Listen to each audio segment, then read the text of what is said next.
Make sure you wear long sleeve too. Long sleeve, long because the mosquitoes be acting up at night. Okay. Yeah.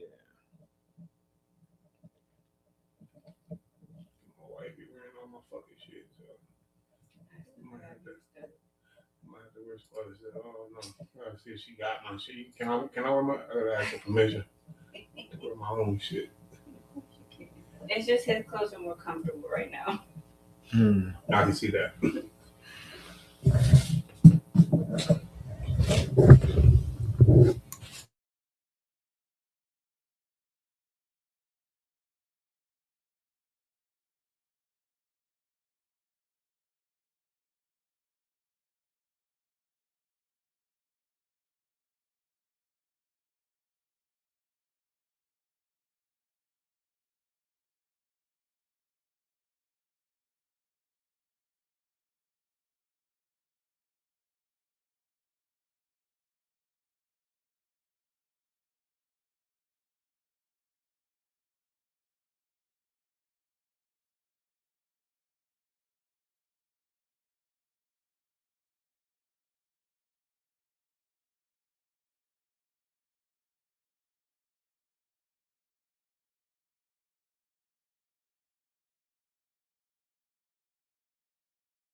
One girl in my office, she hates sweating. You know, when a girl made that statement, and I don't. Once you know you hear somebody and you see they're ignorant, right? How can you hate sweating? I mean, you don't like to exercise. That's your body naturally releasing toxins, your Natural. lymphatic system. So, hey, if you're gonna take his medicine, you're gonna deal with the consequences and those Facts. symptoms and all that type of stuff.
Yeah. I be forgetting we be live on YouTube, man. Are we live on YouTube? Yeah. Yeah, it look good too. Don't look too bad.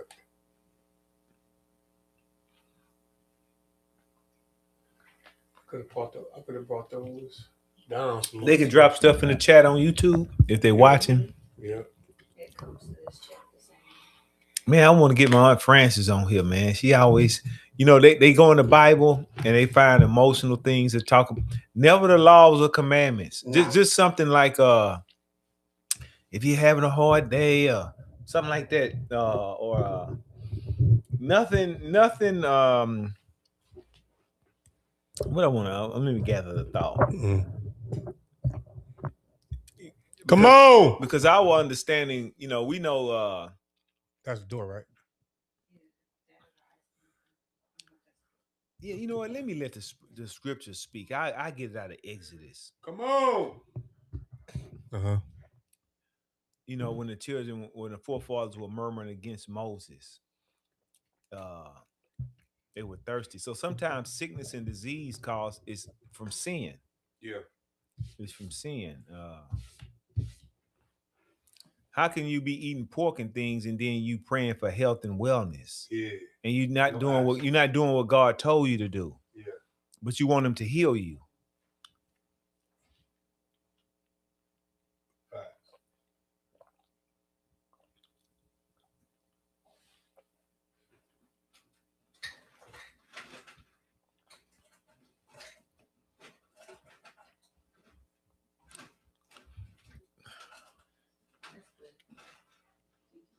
Shalom.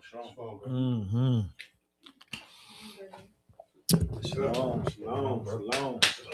Oh, praise. Shalom, brother. Yes, sir. Welcome back home. Yes, sir. Can you tell the kids? She got the dispenser. I love that. Yeah. Set up every day, something else. Okay.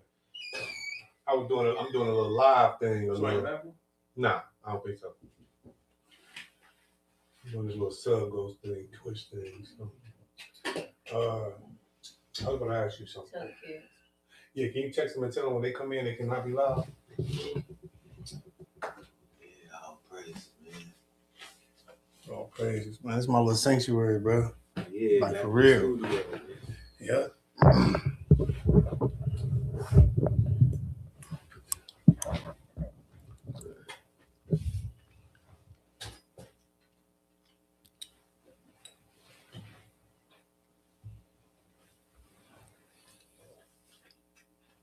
Do we got a YouTube link that we can send people? Mm-hmm.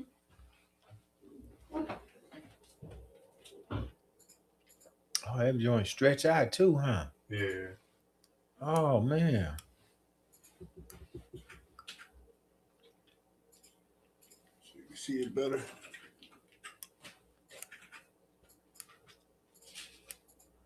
Can you send that link to Audie Record? Yes.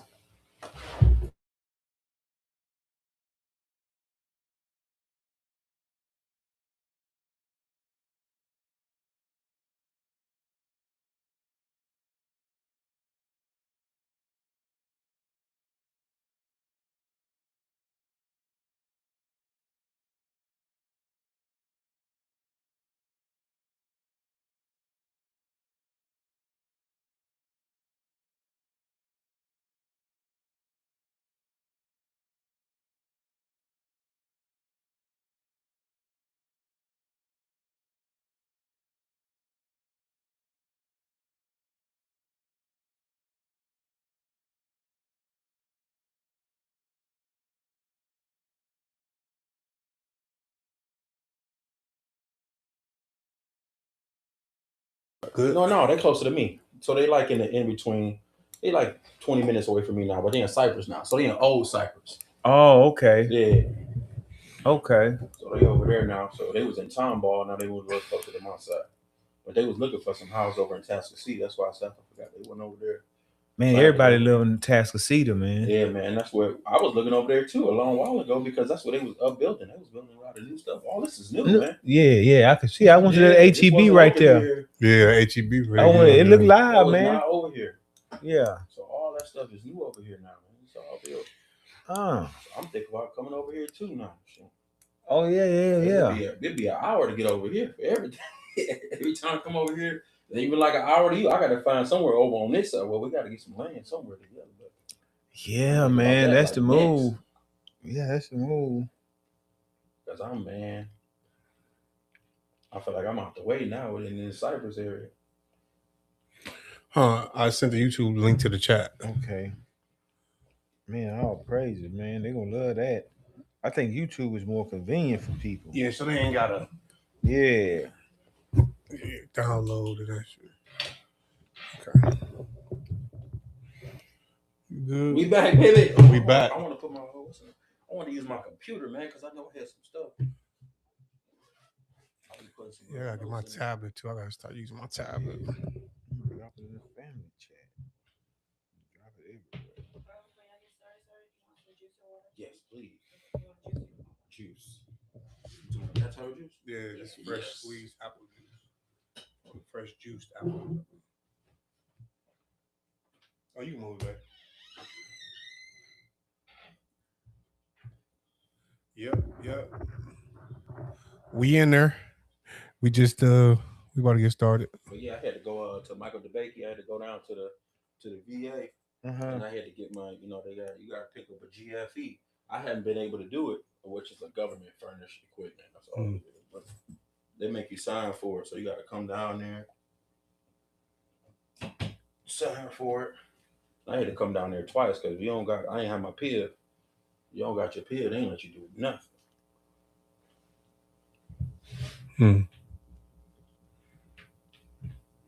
I went over to the King. He was over there. He was showing me some of his attire that he got, some apparel. Oh, he got some fire now. He got some fire. I was like, he came with a little logo and everything. I'm like, man, he came with this logo and everything. Bro, he took video, did a promo video. He took Grand Rising over. I started it. You remember when I started it for him over at the old house when we was running them miles? Yeah, we had the bear though, bro. Like, we had the bear. He elevated it. He killed it. That's what I needed. Cause I wasn't doing shit with it. I couldn't reach the level he could reach. Because I mean, he in tune with the young people. So yeah. But then I was telling them that, like, and now, I was telling them, like, get back on the streaming and, like, do it on Kick, because they Kick, everybody's going to Kick now, because Kick paying, Kick they pay per views. They don't pay by the subscriber. You get what I'm saying? Kick be paying. So you get some viewers. Yeah, Kick be paying, bro. I don't know what type of apples these is. She juiced. What kind, you know? Oh. He said, I hear talking and no video on the YouTube. Because she turned the video off. Oh, okay. The video's off, bro. So you can hear us talking. We're going to get started in a minute, man. Get your King James Version Bible, bro. I want you to follow along. Yes, sir. It's a Chris Helms, man, old retired chief. All praises. The brother he got one foot in the Sunday church and other foot he camp hopping. Oh, okay. What do you drop your questions in the chat? Camp hopping, huh? Well, just looking at different Israelite groups. And the problem with that is they have you may hear them teach different things. Yeah. A different doctrine. Yeah. Some may have Esau in the camp.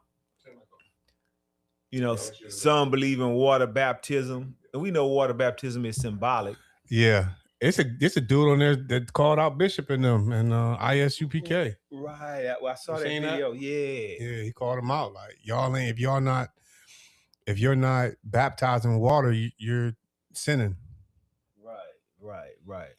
Yeah. Baptism. Sissy, email me that link. The Riverside, because I just want to see the chat. Yep. Yeah. Send it to I gotta give you the email. Or you still got the JUS? Just do it. JUS_DUEIT @yahoo.com.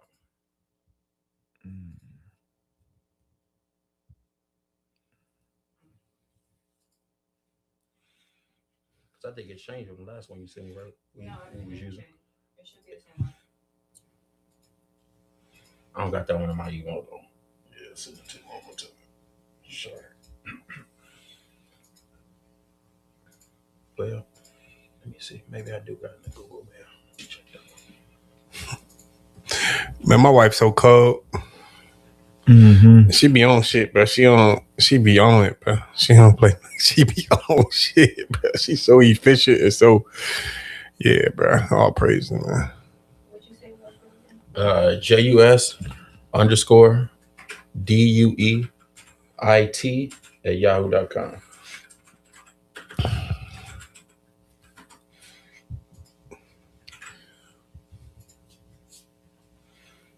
All praise for IT.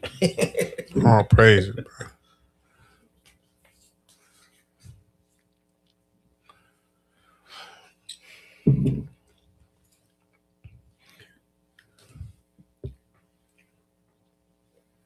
Do we got some topics tonight? Yeah, so we got some videos. I do got history for us. I got some history for us. The book is called Before the Mayflower, actually, is right there. History of the Negro in the making in America. Yeah. Yep, that right there. Before the Mayflower. Before the Mayflower. That's a good book, man. Where's my capitalism book at, babe? IT. I'm sorry. Is it right there? Look, that one. What is this book called? Yeah. The half was never told, has never been told. And what does that say? And what does that say? It says slavery and the making of American capitalism. That book right there is cold too. I can't wait to get done with this one, so I can get back on that one because I started that one. But these some cold books, man. Some cold books, bro. Man, it's a rough hair day, man. Shit, I try to get a haircut, but I don't get no damn. I'm ready whenever you you're get used to them rough hair days, man. I had to get used to them, man. I ain't like them either, man. Just like going to work and stuff, man. But you know, you just learn to embrace it, man. Yeah, bro. Can't look pretty every day, bro. I can't. Nah, man. All right, bro. And I was coming from like, you know, I used to have the brush waves. I was like, man, I just want to. You don't have that same clean cut look every day. You just got to learn to get past it. Hell yeah. Shit, I'm ready. But your boy is in the house. Hold on, let me hit the horn. Hold on, where the horn at? Hold on, which one? The red, right there, third. Back in the house. Bashayev is back in his mother. Happy to be back home. Happy to be back in the place. Happy to be back in the studio. Happy to be around my brothers. Happy that the Sabbath is upon us. I'm happy.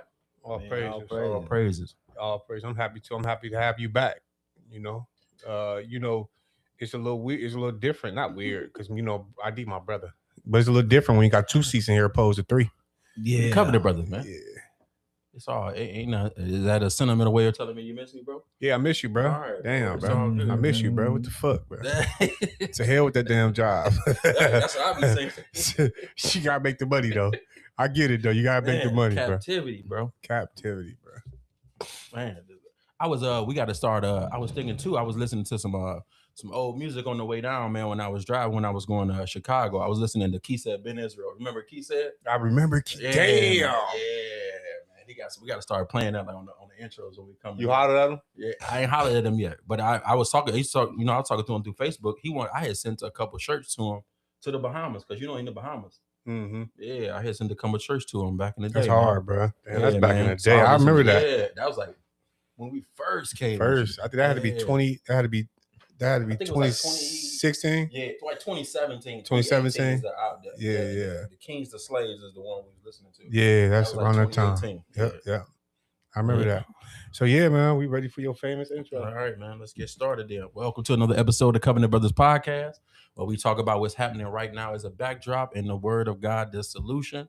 I am 1/3 of the brothers, Rashayev, the husband that loves husbandry, back in the house on the Sabbath, and I got with me my brothers. Yes, sir. All right, the father to the fatherless king and Mr. Cold Air Prophecy himself. I miss my brothers. Shalom, brothers. Shalom, man. I couldn't shadow box in the mic, bro. I couldn't shadow box, bro.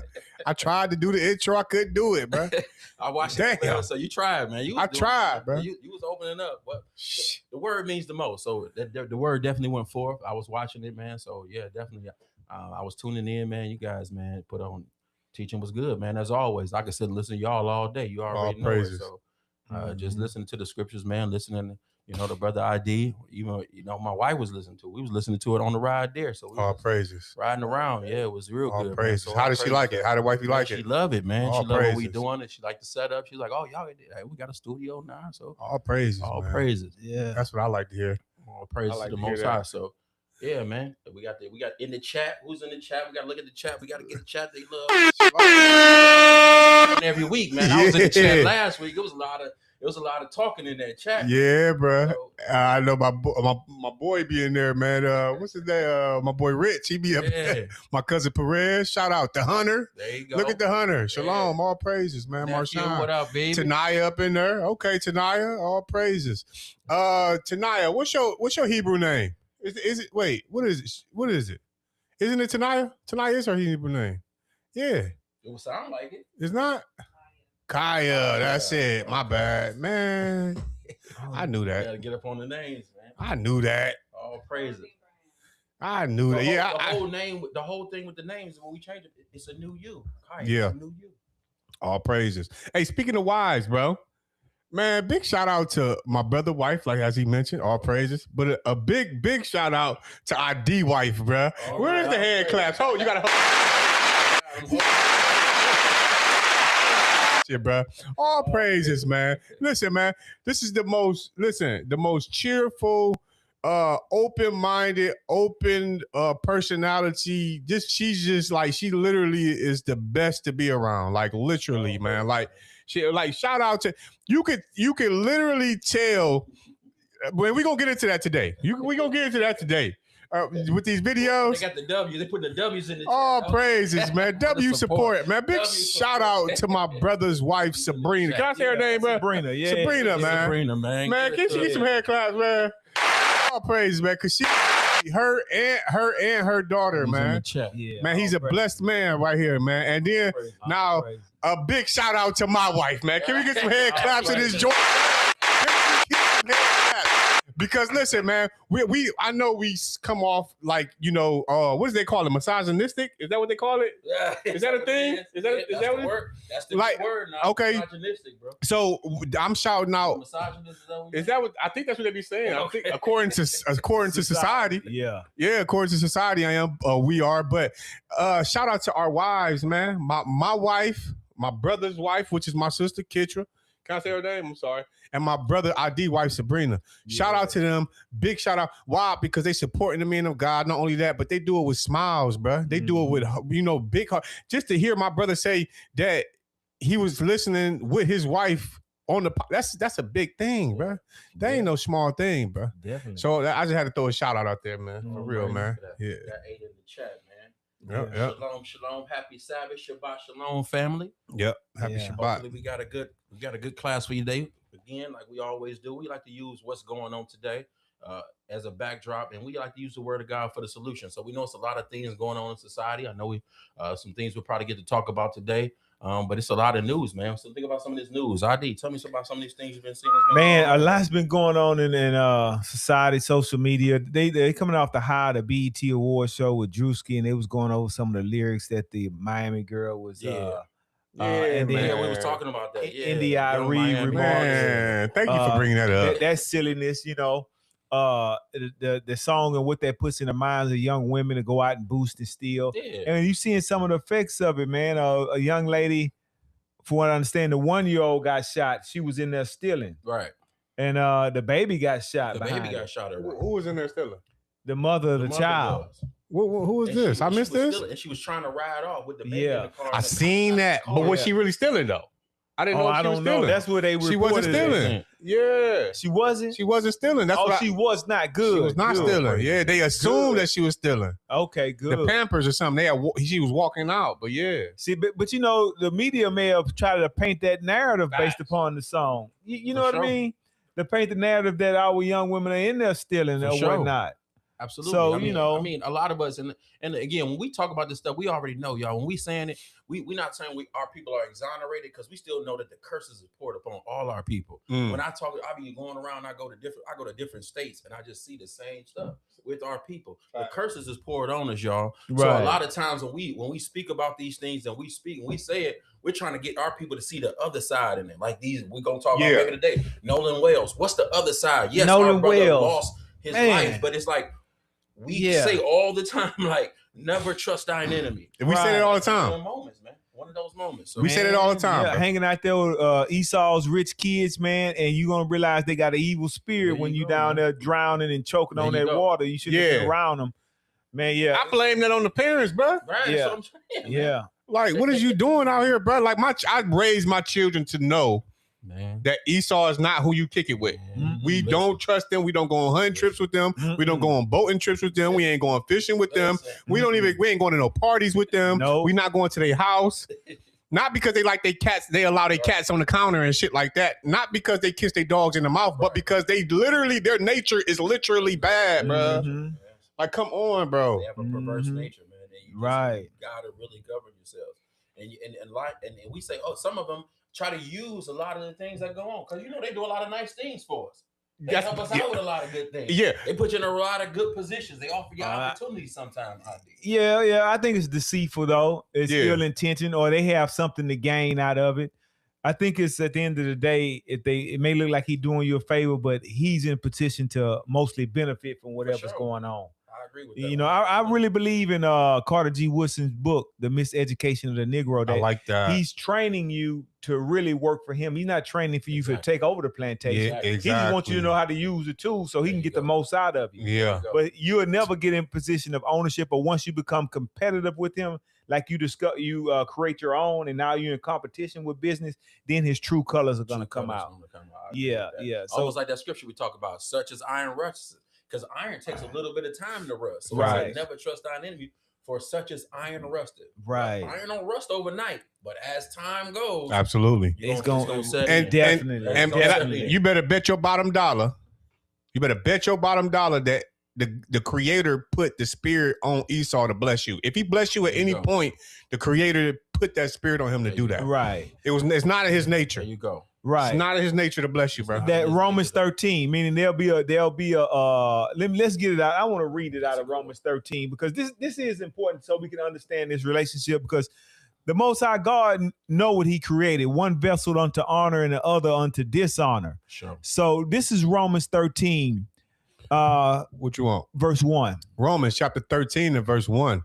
Let every soul be subject unto the higher power. Now, these higher powers here is talking about the higher powers in the earth. Esau, whatever higher powers. Read. For there is no power but of God. The powers that be, God put them in place.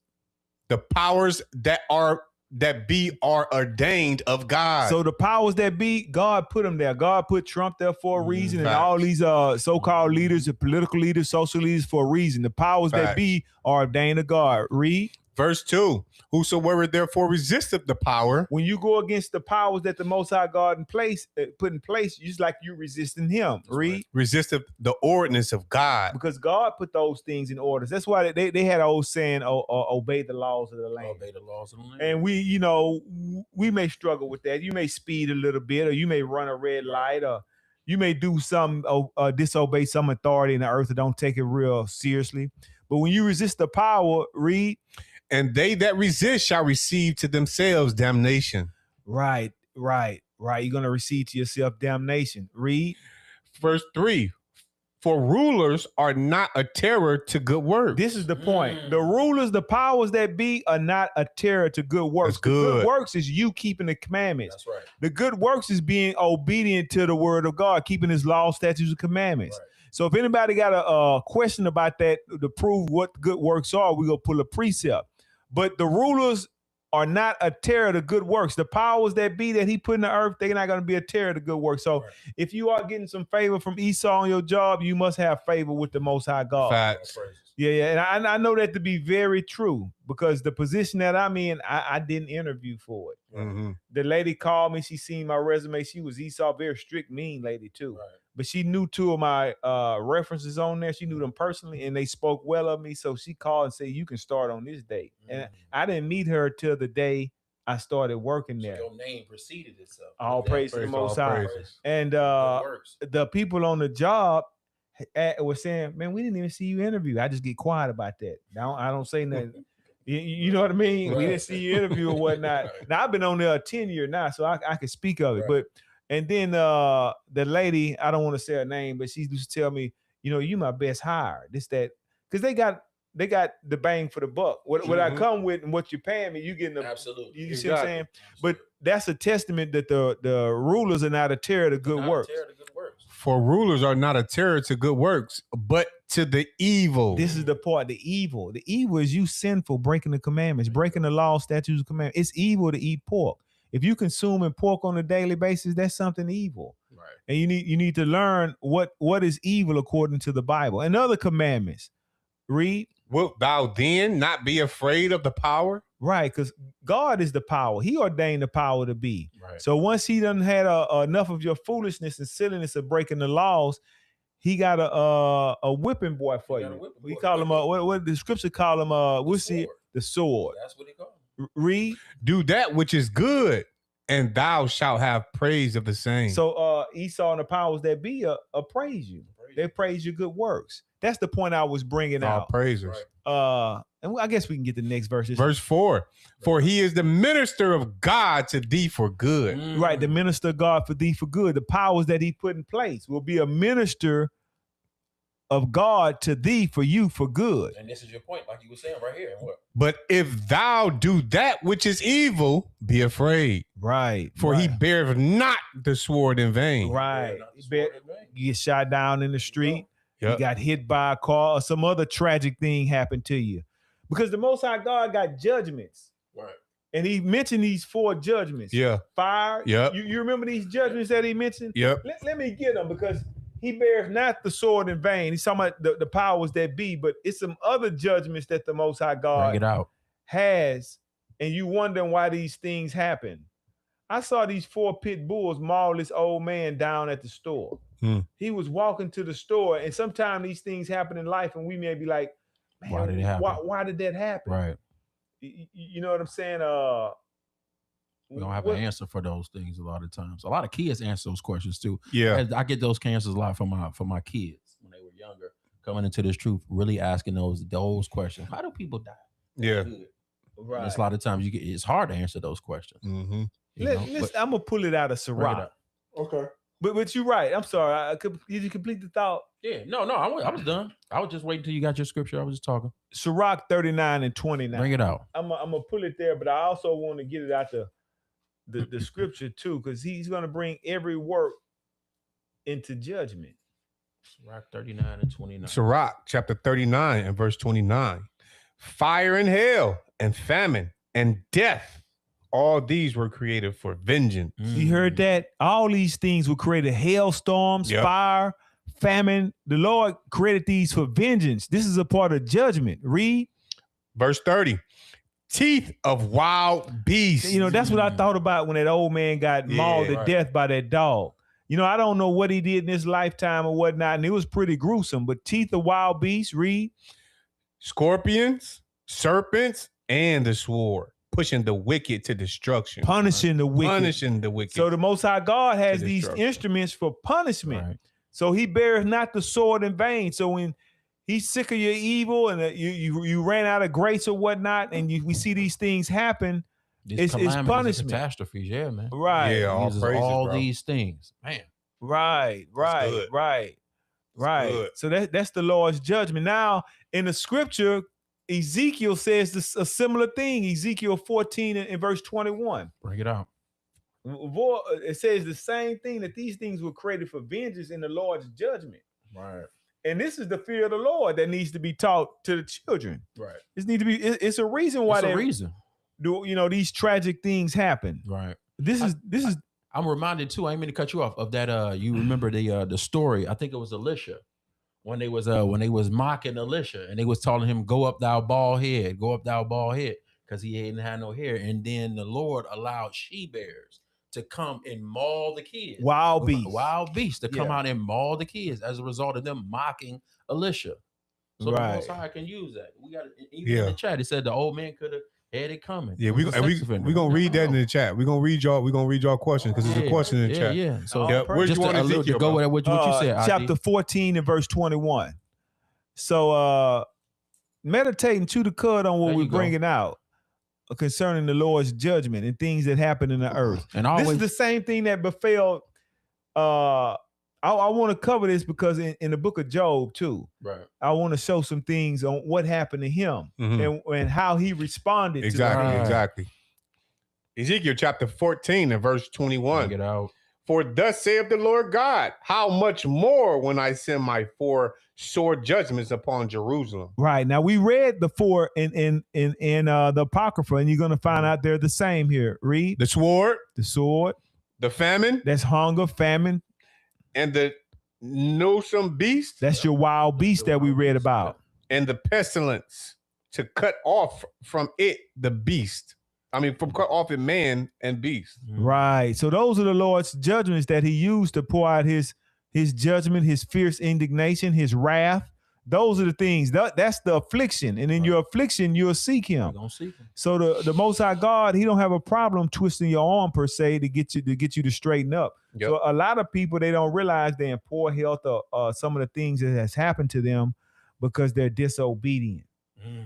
Disobedience. What's the one in Deuteronomy 29?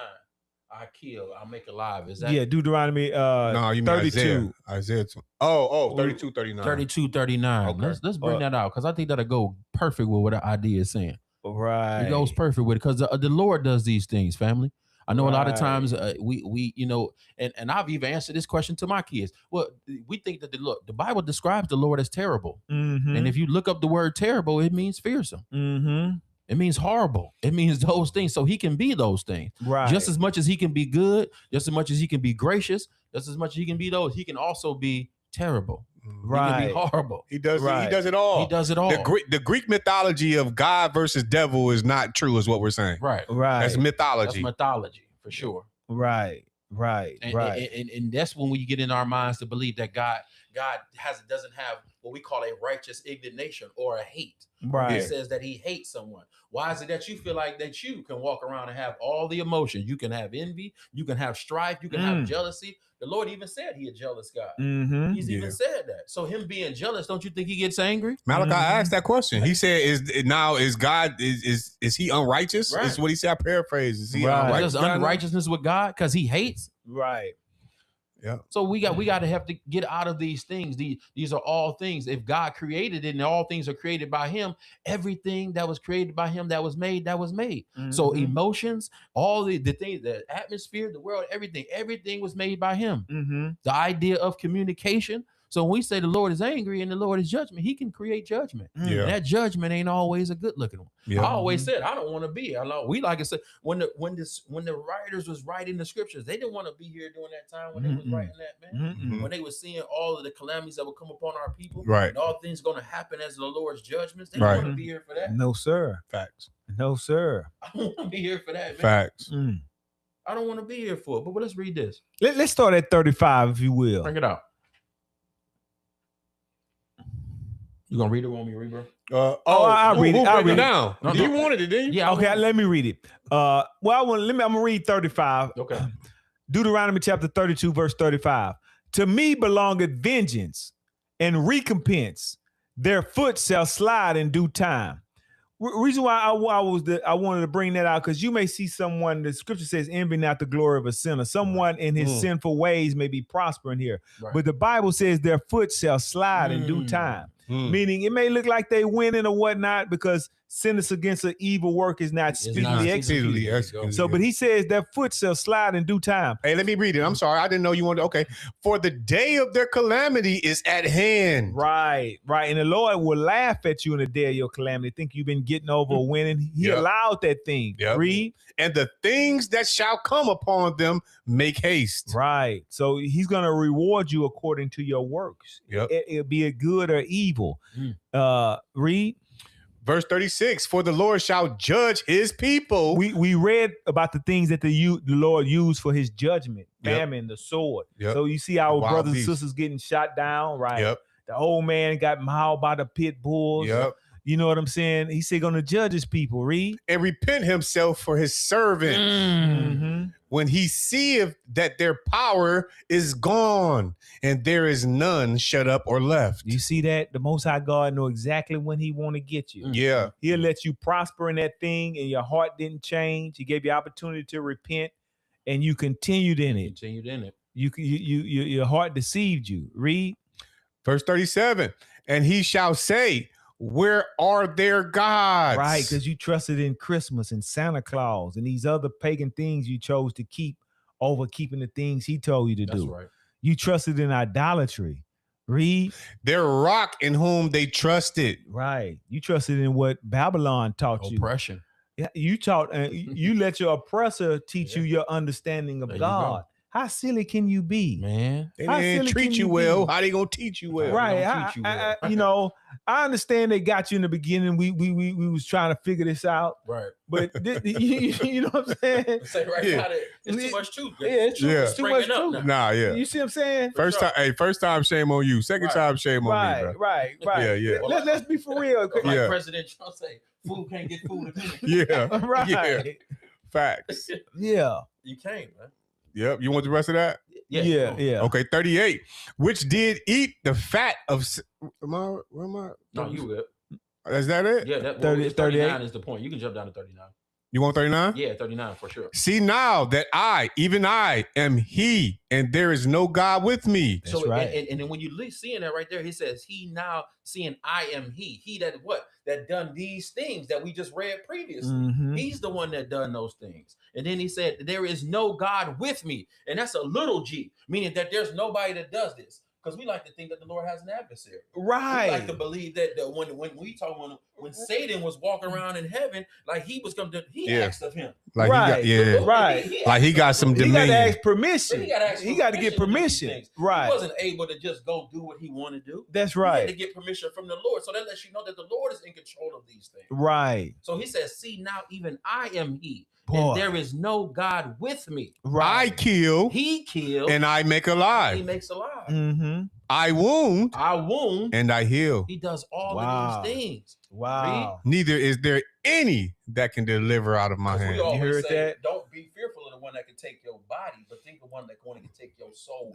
and your body. That's Yeah. right. That's right. That's That's what you right. should be fearful of. Yeah. That's That's right. Forget this body. That's what we say. We out here. If we out here, and it's true, we used to be out face against their face, out here Yep. teaching this word. Facts. And if we die out there, that would be the most glorious way to go. It really would. Yeah, Yeah. yeah. So they can take my body, but Yeah. they can't take my spirit. Right. The Most High is pleased with this. Yeah. So Right. don't fear that. We're not fearful of that. We're fearful of who can put that ultimate judgment upon you. All Definitely. praises. And we see your questions in the chat. Don't get it twisted. We see it. Hey, can we get 42? I mean 41. Can I get 41 so we can push home the point? Verse 41. Let's drive home the point. If I wet my glittering sword Mm-hmm. and my hand take hold of judgment, Uh-huh. I will render vengeance to my enemies Yeah. and reward them that hate me. And we reward them that hate me. He ain't talking about rewarding them with no gifts. He's Right. talking about rewarding them with that glittering sword. Right. That sword is glittering with what? With blood. Right. Are y'all don't get it twisted. Now, who's my enemy? Let's go to 1 John 5:3. Let's see who his enemies are as well. Let's see who hate God. There you go. 1 John 5:3. We're gonna find out. Make sure you get your pens and papers. Because sometimes we going through these scriptures, but y'all can refer back to them. If we're going too fast, we can go back to them. Make sure you get your pens and papers. Write it down. Right. 1 John chapter 5 and verse 3. I start at verse 2. Yeah. By this we know that we love the children of God, Uh-huh. when we love God and keep his commandments. So that's essentially it. So 2 and 3 is going to make more sense, right? But 2 is telling you essentially what 3 is about to say. 3 is about to say the same thing. The only way you can love the creator, love God, is if you do what he says, if you keep his commandments. That's it. There's no other way. So if you don't love him, it's black and white. What do you do if you don't love him? Right. You hate him. Let's be factual here. Read verse 3. Verse 3. For this is the love of God. Yeah. That we keep his commandments. And his what? And his commandments are not grievous. Because a lot of us we're so indoctrinated and we're so in tune with what the so-called white man who is Esau created, which is this social construct, that we love his laws and his holidays over the creator's high holy days and the creator's commandments. Right. We love that much more. So with that said, his commandments are not grievous. They're not hard. All praises. All right. We got some questions. My bad, bro. Yeah, we got a couple questions. Okay. So one question was, what you done, bro? You wanted to go to Job, didn't you? No. We'll pick it up later. Okay. But we captured the thought. Okay. You know. My bad. But he said when he talks about his people, and this is who is No, wait. Ferrari said something above that, bro. Ferrari asked a question above that. He said, what does that mean? Resist power. Okay. Good. Yeah. Resist means to go against. Yeah. Resistance is going against something, meaning to resist is go against the powers that be. Let's give an example of that. Let's give him Pharaoh. Pharaoh resisted the powers. Right. He hardened Pharaoh's heart. The Most High God hardened his heart. Let's give him some examples. That's awesome. He hardened Pharaoh's heart. Let me see if I can pull that out. Yeah. While he pulling that out, don't get it twisted. What did he do to Pharaoh? Right. What did he do to the Philistines? Right. With Deborah. He used all of, even with Pharaoh, he used those things that Adi was talking about. Absolutely. He used the fire. He used the sword. Right. He used pestilence. Yep. Frogs. He used so many different things that go against Pharaoh to get even in hardening his heart. Yeah. That he can show his power in that. I was asking which power. Power. Expound on what do you mean when you say which power? All the powers that be are ordained of God. Okay. So the power in Romans 13 is what he's talking about. Right. The powers that be. I'm following. Power, right. The powers that be. Who resisted the power. So when he said resist the power, I need. Okay, good. So the powers that be that are, for example, society has laws on stealing. Got you. Okay. So when you break the power has certain laws on stealing or certain taxes. Yes. Let's give an example of tax. Peter asked the Lord, should we pay taxes? Remember? Yep. The Lord paid Peter's taxes. The powers that be, Caesar put a tax in on Judea. Yeah. And they had to collect the taxes. Yeah. Many of the Judeans saying, well, we don't want to pay the taxes. Right. Christ gave example. He paid. If it's a repercussion for not paying the taxes. You'll get locked up here. You know, you're gonna find tax evasions or tax loopholes, things that they can charge you with. Right. So those are the powers that be that put first certain ordinances and it could be city ordinances, state ordinances, certain laws in place here in the earth. They have the power to do so. Like you say, we wrestle not with flesh and blood, but principalities and powers in high places. The people that have the ability to put forth legislation to pass laws in the earth. Exactly. We have to be. You don't resist those powers. Right. Yeah. The only way you resist those powers is if it's causing you to sin. Right. Mm-hmm. You're not gonna obey the power to be disobedient to God. Right. Yep. So Eleazar, he didn't eat the pork. Right. He knew that was sinful. The powers that be was trying to make him eat the pork. And so we have to use some sense with this. You're not gonna obey a wicked power to cause you to commit sin. Mm-hmm. The scripture says unto death be the law you committed unto the law unto death. Unto death, for sure. Meaning that you'll give your life for this truth. Yep. So the powers that be, you ought to obey them if it's not causing you to sin, even though you may not want to do them. You know, and that's some of the things I struggle with. Right. Trying to circumvent the system. Bring it out, bro. I use myself for example. All praises. That's how they gonna learn. Right. You know, some things in the earth that you just don't want to do. That don't make sense to you. Right. It could be something as small as the HOA talking about I can't do this. You see what I'm saying? For sure. But they have the power to foreclose my home. They could. So you know, you can be wise as a serpent and harmless as a dove. You make it push the envelope and get away with one or two things with every now and again. Yeah. Right. You know what I'm saying? But for the most part, they have the power. But again, if you're doing the good works, these people won't be a terror to you. Yeah. Can I give him a little history on? Give me a little history real quick. That's cool. Jeremiah 29, what we always bring out, all praises. Just because, so just a quick little historical piece, right? We left Egypt, okay, and now we watched our brothers get slain and whooped on and sent into the Assyrian captivity or by the Assyrians. Now we're headed into the Babylonian captivity here, okay, and Babylon is about to whoop our behinds. Let's start at verse 4. This is Jeremiah chapter 29 and verse 4. Yeah. Thus saith the Lord of hosts, the God of Israel. Go ahead. Unto all that are carried away captives, whom I have caused to be carried away from Jerusalem unto Babylon. Unto Babylon. Go ahead. Build ye houses. And dwell in them. Yeah. So in essence, what's happening here, Jeremiah had to go back to the Israelites and tell them, hey, you got to build these houses, bro. He's in so many words. He said this captivity is long. Which one is that? Is that 28? That's in 29. That's in 29. So as we jump down. Okay, let's jump down to it so we can see. Where's it at? It should say this captivity is long. I'll bring you to the place whence. Where is it at? Is it 20? Oh, it's 28, 29, 28. Thank you. 28. Okay, verse 28. Mm-hmm. Now, therefore, he sent us into Babylon, saying, this captivity is long. Okay, so this is the point that I wanted to make. So this captivity is long. We're in captivity. So we have to this is our butt whooping. This is our punishment, if you will. Right. So we have to abide by the rules in this captivity. The Creator didn't, if we don't do what we're supposed to do in this captivity, guess what? We not listening to what the Creator is saying. So with that said, we still have to abide by the rules. We can't. This is our butt whooping. All right. He sent us to our room. This is our punishment. You got to abide by the rules, bro. This is just your punishment right here. This is what you got to deal with. So this is what I wanted to get with.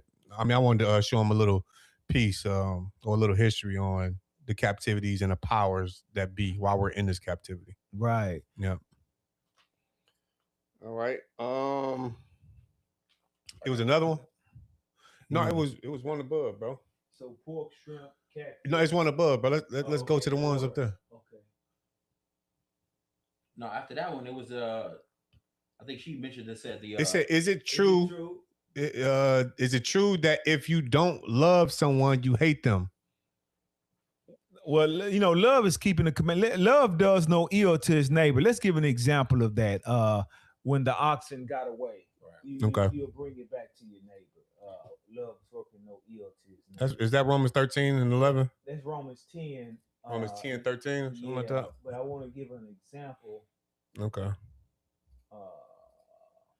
You're right. Romans 13. Mm-hmm.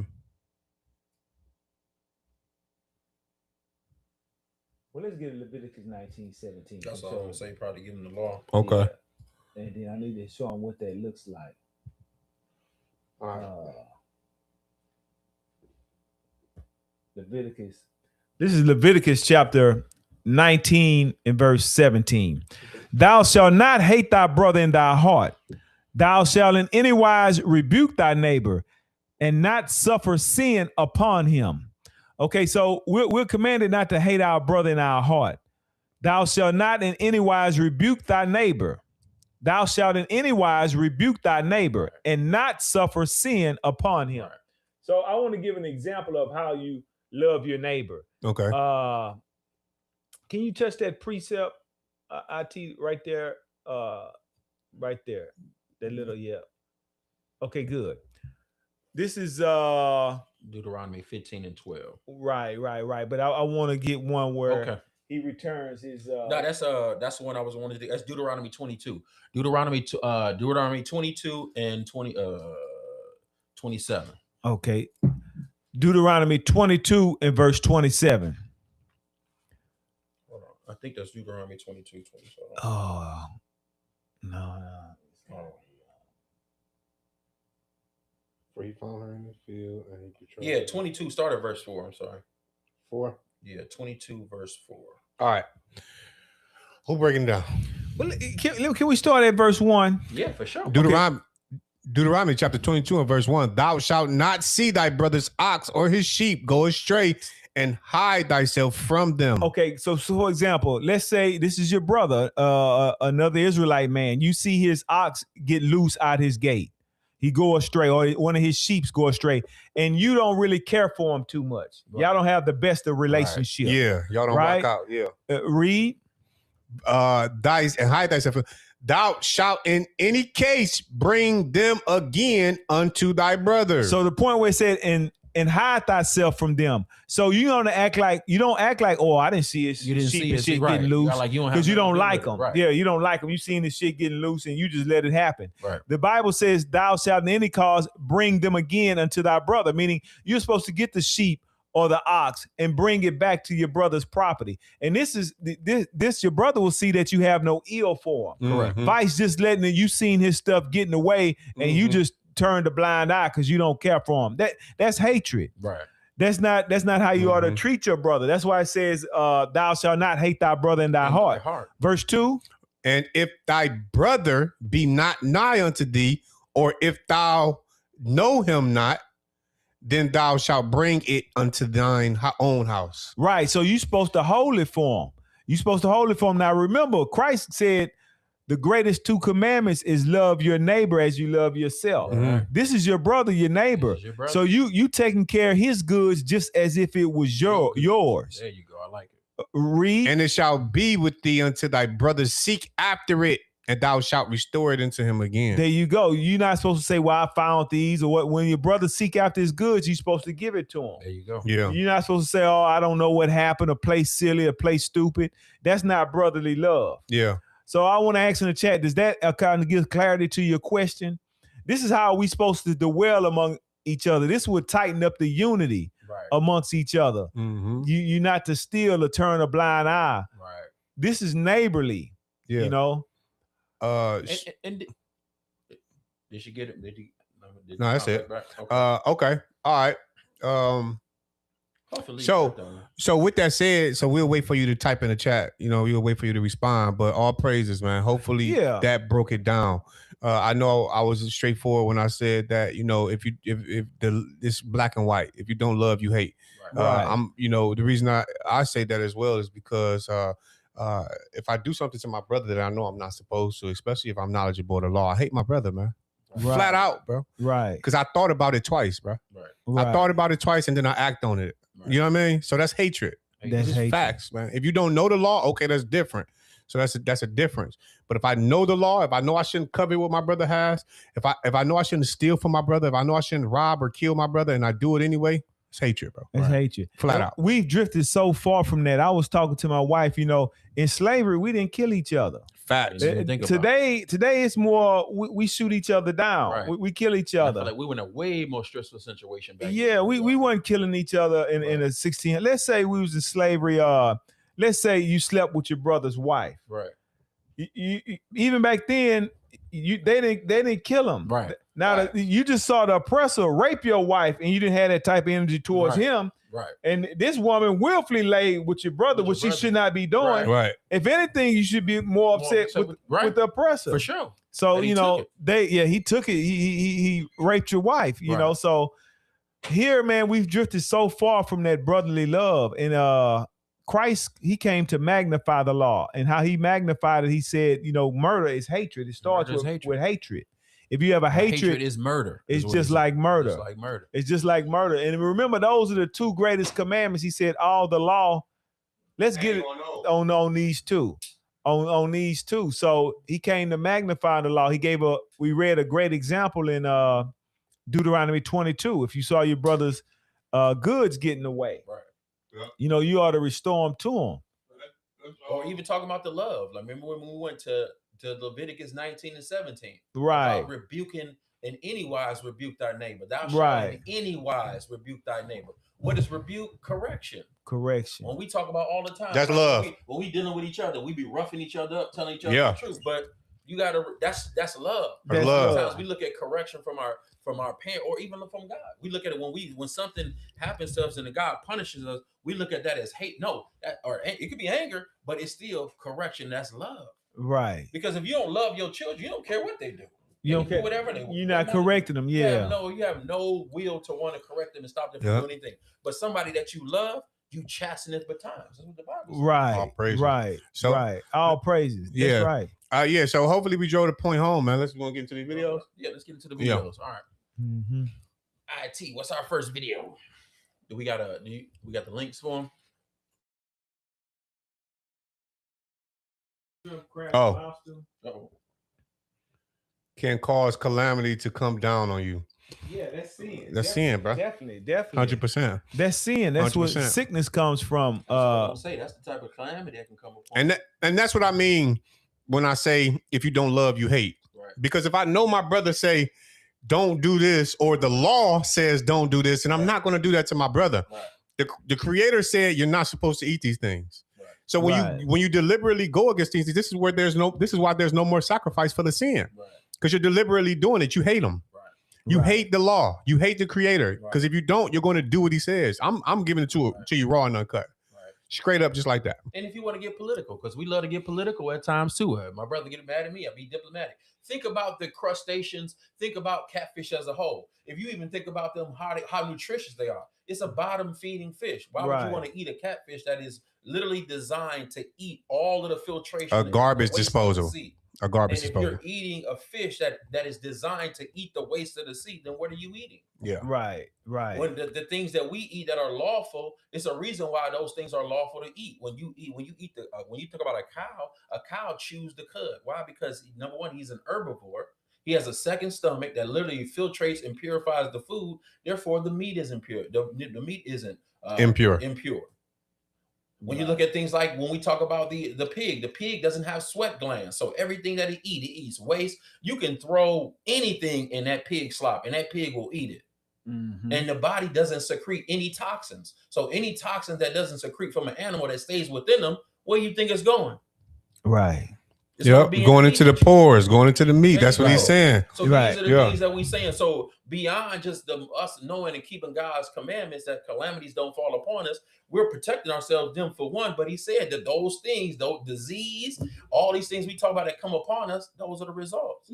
Let's get the law. Who is that? I don't know. Let's go to Deuteronomy. It says chapter a 14. YouTube. It says a YouTube comment. So Okay, it's a guy on YouTube. All praises, man. We love your comments. We love your questions. We love all this. Absolutely, all praises. Deuteronomy 14. Real quick. Real quick, because they may not know this. There was a YouTube comment, and I don't want to. This is Deuteronomy 14. We're gonna start What at YouTube verse 2. comment? Oh, you talking about the YouTube question? the came from YouTube.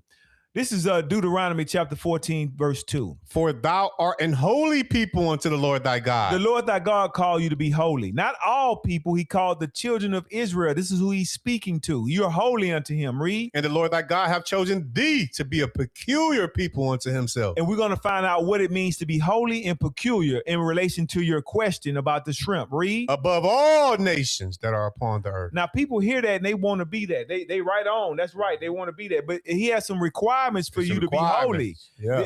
Jump down to verse 8. Verse 8. And the swine, because it divideth the hoof, yet cheweth not the cud, it is unclean unto you. It's unclean unto you. Now, some people got to wait till Esau tell him he got gout, high blood pressure, or some type of ailment before they give up the swine.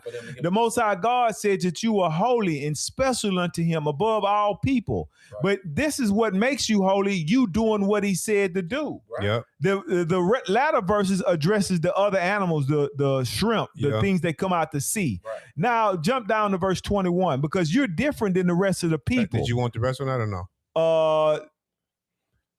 No. You What? shall not eat the flesh. That's it. Okay. You're going to see that the swine is unclean. Verse 21. Verse 21. Ye shall not eat of anything that dieth of itself. That's the law. God said you're holy and special. You're not to eat these things. Right. Read. Thou shalt give unto the stranger that is in thy gates, that he may eat it. See that? You can give it unto the stranger. The stranger is not holy and special and a peculiar people. You are. Right. And so the stranger and the other nations have tricked you into thinking shrimp and stuff is It's a delicacy. So you envying them are these oysters and things that they eat like it's a delicacy, and you want to be a part of that stuff, right? So you don't want wrap scallops. bacon, right? You don't want to do what the Most High God called you to do, and when you get sick behind it because you're not created like them, you're praying to God to heal you. Yeah. But now you got to deal with the sickness. That's the judgment of you being disobedient. Yeah. Hate. Right. Facts. You hate the Lord. Hate the That's a Lord. fact. And if you can't see this, this is one of the, I'm not going to call this a least commandment, but it's not one of the weightier matters of the law. Correct. If you Right. compromise this, you're going to compromise in the other areas. Yeah. You're going to make light of other commandments, or you ain't really got to do that. And that's how the mentality becomes. And this is how we drift off. We become that degenerate plant. Exactly. A sottish people. Right. Sottish people. Or you go listen to other people tell you that all things are lawful and that you pray for. Right. You start getting misinterpretations of the word. Right. So we want you to come to the covenant, brother, so you can get this real truth. That's This is what Bible right here. That's we getting. right.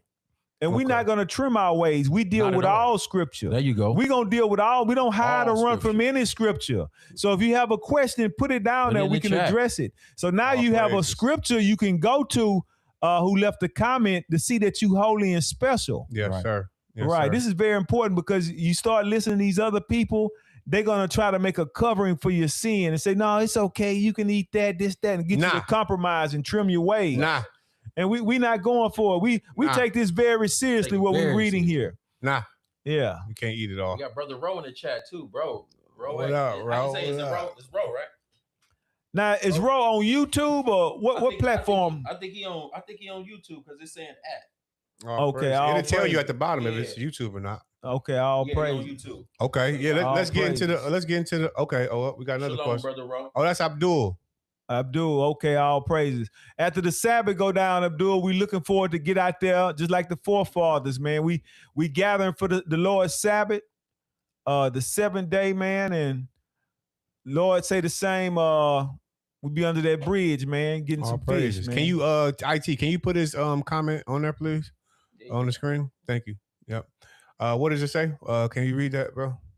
What does it say? You got it right there. He said he was asking because he was saying that there were different punishments, like getting mauled to death by a dog. I was asking if those things can cause things like that to happen to you. So yeah, he just want to know. okay. Yeah. He So- said, "I'm aware of being of the unclean. sickness." Yeah. Okay, yeah. so the Most High God has a Keep measure of education. grace for every man. We can get it out of Ecclesiastes showing that Yeah.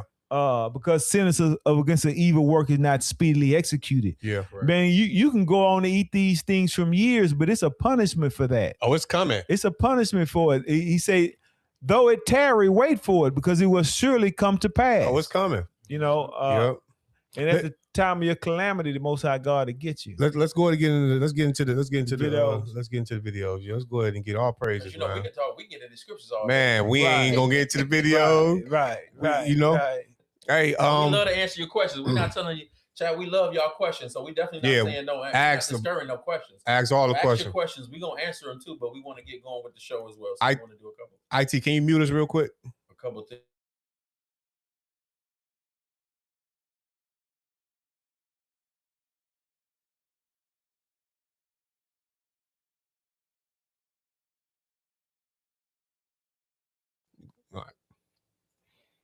All praises. So this one, okay. What was the title on this one? Can you give me the title on this one?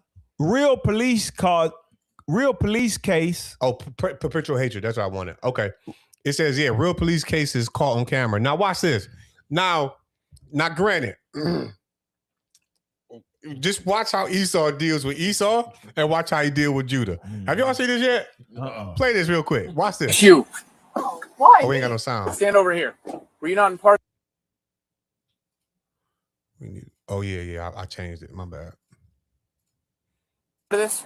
Hell no. Excuse my language. No, you're fine. I'm sorry. There's human. I realized I didn't came even know at you that, aggressive, but I saw it. Here, just stand over here. Turn it up. Why me? Stand over here. Were you not in part of this? Hell no. Excuse my language. No, you're I fine. I'm wasn't sorry. part I of that. realized I didn't came even at know you that, man. aggressive, but I saw it. Here, just stand over here for just a second. Yeah, okay? sure. You can do it. I just got my hair done. I got you. Oh, you weren't. Were you in Alta? Yeah. I was in there since 12. Hey, Albers. No. I'm sorry. Hey, That's okay. I'm very I sorry. don't get it. I was kind of. He said reddish purplish shirt. That's why I ended up with you. Okay. Now watch. Now watch. Just continue watching. You're gonna be out with her, ma'am. Will you to stop for me? Were you over there? Over where? Over at the Ulta? I've been in Ulta. Yeah. Wow. Who's the other male you were with over there? I'm by myself. You were by yourself? Yeah. What's going on? Oh, we just got a theft I there. haven't stolen anything. Yeah, okay. We're gonna stand by. Okay. Until you leave, okay? All right? What do you mean? At this time you're gonna be detained, okay? For what? For the shoplifting, okay? I haven't shoplifted anything. Okay, well at this time we're gonna determine that until we get our investigation, but they told me you were walking out of the store.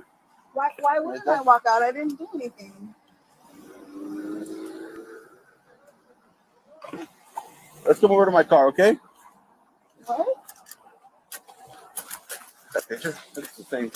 What is going on? So at this time, we're detaining you because we got a phone call from Ulta about shoplifting in progress, okay?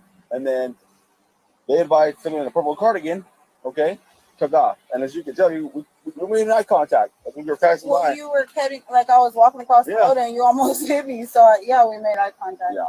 You didn't even like attempt to stop. Vehicles Why out right would away.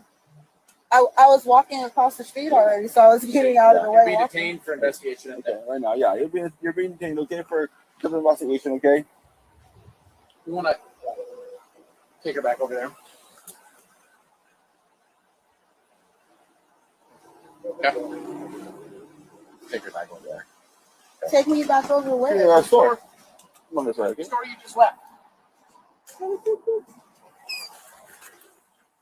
Let me just stand by right here for a second. I'm gonna take this bag off you real quick.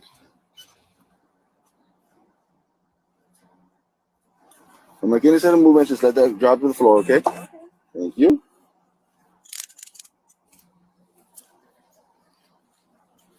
You don't have anything that's gonna hurt me, poke me, stab me. I'm just gonna sit back down. Okay, I think this is the gist of it, but Keep this in as there. you can see, the difference in how he approached the Edomite woman and how he approached the Judite woman. Definitely. Now, don't get me wrong. I believe, if I'm not mistaken, after reading the comments, that she wasn't the one who did it. Right. Okay. But the point is damn, Esau has a perpetual hatred against us. Definitely. That was very subtle. That was very Right. subtle, but that's a real Mhm. thing. Right. That's a real thing. And this is what I want. If your parents ain't never taught you this, Esau don't rock with you, bro. Mm-mm. Don't think that Esau, the white so-called white man, don't rock with you, bro. Mm-mm. Don't think he do, bro. Don't think he do, bro. He don't. Now this is the part right here where we just read about the powers that be and them being ordained by the Creator. Right. Mhm. All right, watch this video. Man got detained after this officer almost caused an accident while trying to initiate a traffic stop of another man. This female officer tried to de-escalate the situation, but the sergeant was high on power. I'm going to have to arrest you if you don't identify yourself. She just said it was no crime. It is a crime. Obstructing is a What crime. crime? She almost ran me off the road. Then I still have to identify you. No, you don't. Yes, I do. Okay. Are you arrested? Okay, turn around, put your hand back here. I didn't do anything. Listen, He's going for obstructing. Or he's getting a You're ticket for gonna, I obstructing. don't. So this is what happened. Uh-huh. I initiated a traffic stop. Okay. That person, instead of like pulling over, he stopped abruptly. Okay. And I'm getting behind him, but he stopped abruptly. Okay. This guy was very close to him, Okay. and we almost did get into an accident. Okay. Because that driver stopped. Did you so have your lights abruptly. siren on? I did. Yes. He's getting a ticket for failure to yield. Listen, I don't feel like I need to give him a ticket for that. Okay. I'm Well, then he cool goes with for just. obstructing. Then Okay. he's I getting a mean, ticket I'm for cool with obstructing. letting him go. He's in handcuffs. He obstructed. He refused to identify himself. I'm not going to sit out here Okay. and argue with somebody for an hour so he gets a ticket for obstructing failure to identify himself. You told me to step back. I stepped back. I followed your directives. You did. Until he came and with his balls out. I don't care if he's pissed. Since when in police work do we allow people to not identify themselves to us He didn't.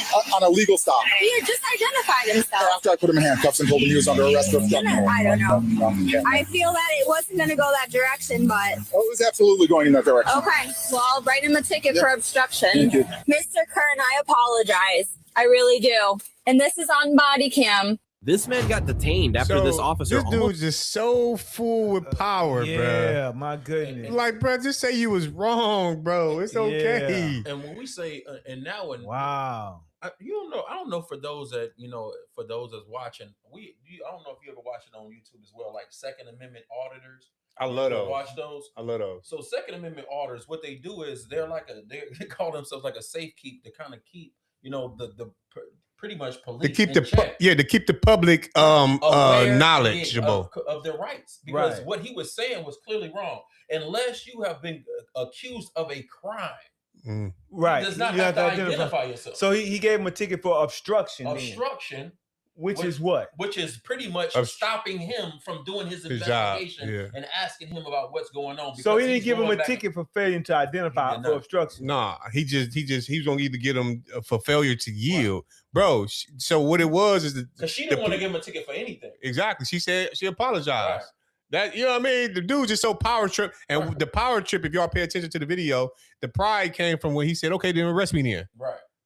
And then that's when the sergeant was like, "Oh, I'm arresting him. You get a ticket." Like, bro, like, and that's what she was trying to explain to him, bro. Like, I was wrong, bro. Like, yeah, but does he have to go to jail, or is he getting let off with a ticket? Well, honestly, no. I think in this video when you keep going that they let him off with a ticket. But the point is that even a ticket, you shouldn't have to do that to pay that, bro. To drum up court costs. Losing, because anytime they write your ticket and they have to come out for court, that's what it's about. It's about taxing the citizens is what it's really about. Yep. And man, my goodness, man. Or the denizens, because I don't like to say citizens. Yeah, the denizens. So okay, yeah. Hey, so this is another topic right here. This is a whole nother topic. If y'all ain't got nothing on that other one, this is about feminism. I put this under the feminism category. Feminism. Well, watch this. You don't need to be telling people what they can and can't wear, or what you think is okay and what isn't okay, you know? Well, black men are the leaders of black women, so we tell you guys what to do. Whoa. And that's where I end this, because that is very weird. I don't like Is that not true? No, that is incorrect. So when you go to date a man, do you want a leader? I don't want to date a man. You're not. You don't go that way. Not particularly. Okay, so that makes sense for you. But I mean, still, black women that want a black man. Gender does not dictate how you lead, who you're leading. Yes, it does. Ooh, yeah, you should have ended this conversation a long time ago. Okay. I wonder what her household looks like. Stop sharing those opinions. That's about young women. But she appears to be in her early 20s in a college state. It makes me ask a question: what was the household she was raised in? Who raised you? Her father did a horrible job. Horrible. Was he around? Yeah, if you had a father in the home, and it tells me a lot about your structure within the house. Right. And reason why I have to go in on this because I have boys about her age. Talk. Right. That girl's not welcome here. Nah. And I'm gonna be looking at my son like weird. I'm gonna have a disdain. Right. You know what I mean? That you would bring that to this house. Hey, because you're disrespecting your mama. Right. You see the type of, like the brother said, you see what type of woman Sabrina is? Yeah. And you're gonna bring that here, and you saw how she raised you, the example that she gave you. No, man, you don't like that. Hey, hey, Idea his son sitting at the table. Man. That triggered him. Idea his son sitting at the table with the dude with the girl, and you sitting there staring at his son like, bro, you brought this home, bro. Yeah. Cause I talk to my son all the time about planting his seed on good ground. Yeah, that ain't good ground. That ain't good ground. You see the filth in her mind. Yeah, the filth in her mind. Now you mess around, she thinks she want to run the household, man. Yeah. Your children gonna be out of order. You gonna have problems. Let me go to the other side of it. She hate black men so much. Right. Yeah. She hate black men so much that she'd rather deal with a black woman than deal with a black man. That's how much she hate. That's how much she hate the black man. She said not particularly. Not particularly. You see that? I now need to see her how she was raised. Yeah, I need to see your daddy. Yeah. Yeah, cause shame on your daddy. Shame. That's and if awful. he wasn't there, shame on him. And if your mother was there, I really can't say much because the statistics speak for themselves. It's statistics. The man is statistically, when he's a single parent, opposed to the mother being a single parent, he's statistically better at raising a successful child than a statistic parent. Now, I hate those statistics. Reason being is because it creates and it adds to the division of the household and the coalition of the black family. Right. That's why I hate it. However, truth is truth. Now, first solution, get the black family and the coalition back together. In the event that a black woman just hate the black man that much, give him the daddy. Right. Give your kids to daddy, bro. Yeah. Right. Yeah. Okay. Be a lot better off. Be a lot better off. Okay, so if that one piss you off, this one will probably piss you off more. It's under the same as You guys, what is the most beautiful thing about a black woman? And can you replay that? I wanted to start this off by saying I like the brother's work, y'all. If you're on IG, go follow the brother. Stop playing Trey. I like his work. Trey. Okay. I like his work. So go follow the brother. I don't know the brother. I never met the brother, but I like his work. When I went down his social media, it had a lot to do with him inadvertently showing or restructuring the social construct. You understand? He's trying to restructure it. So go ahead. You guys, what is the most beautiful thing about a black woman? Her smartness, her intellect. hard working, being a hard worker, A hard worker. being able to take over even when a man is not there, not needing a man. Her confidence. That's the best part. So Once again, if I'm not mistaken, I believe my question was, what is the most beautiful thing about a black woman? You hear that? How did we go from that to talking about men? It's crazy how a lot of them hate men, and where is that coming from? Damn. Comment section, what do you guys think? Not needing a man. Her confidence. That's the best part. So do you think black women don't need men today? Yes. Why do you think? But it is. I mean, it's a man and woman word. You can't be happy like that without a man or a woman. But you can damn sure take care of yourself without a man or a woman, though. What gave these young all in sisters all, this mentality, black man? women Is it the need men music? for them to. Yeah. Is this the ideology at the Essence Fest when the women gather? Is this the mentality? This is it. This is the conversation they having. This is the mentality, and they teaching those are young women that should be bearing children. So our family structure is going to be destroyed. The first thing come out of her mouth, she can raise the kids by herself. You can, but you're gonna do a horrible damn job. Do a horrible job. We just said what statistics. You're gonna do a horrible job. Read the statistics. Yeah, clearly. And if you think logic, if you even have a logical woman, because the main thing between a man and a woman is the logical portion and the emotional portion, the estrogen portion and the testosterone portion. So if you just so happen to be a woman that can think logically, you still think logically like a woman. Right. And you still need the man to teach you how to think logically like a man. Right. There's a big difference. Now, bruh, this is what I want to know, bruh. At what point in this world do you not think you need a man? This is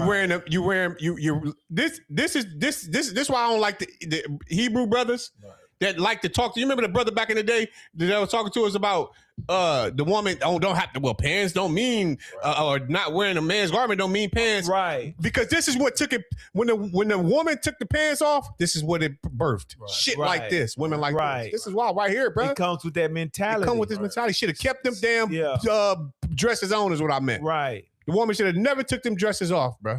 Yeah, she's the fruit of a man's loins. She a man planted his seed in his mama and her girl mama, and he must went around to raise her right and teach her right for her to adopt this mentality. Right. How did she come up with that mentality? She don't need a man. She may heard her mama say that in the music. Yeah, or she was hurt maybe. And this is how Esau can easily rule over us. Easy. Our families are. This is how when she have a son and she raise him by herself, that's how the penitentiary can get him. Yeah. Because when he become a little with no structure, no man to lead him, he gonna get with his friends in the street. Yep. And you're going to jail, son. You're going to jail, son. We're asking these young women that haven't had these women to say that they do stuff, they haven't done anything alone yet. Yeah. Ask them when they 30, when they 40, and they've been through a couple men, and they've been through a couple women. I mean, a couple children, and they by themselves, and they still can't make it. Then ask them, do they want to be by themselves? Because a lot of times these are just young women. They ain't been in no. They don't know no better. They don't know. But how many rides you got to sit on before you come to realization? That's a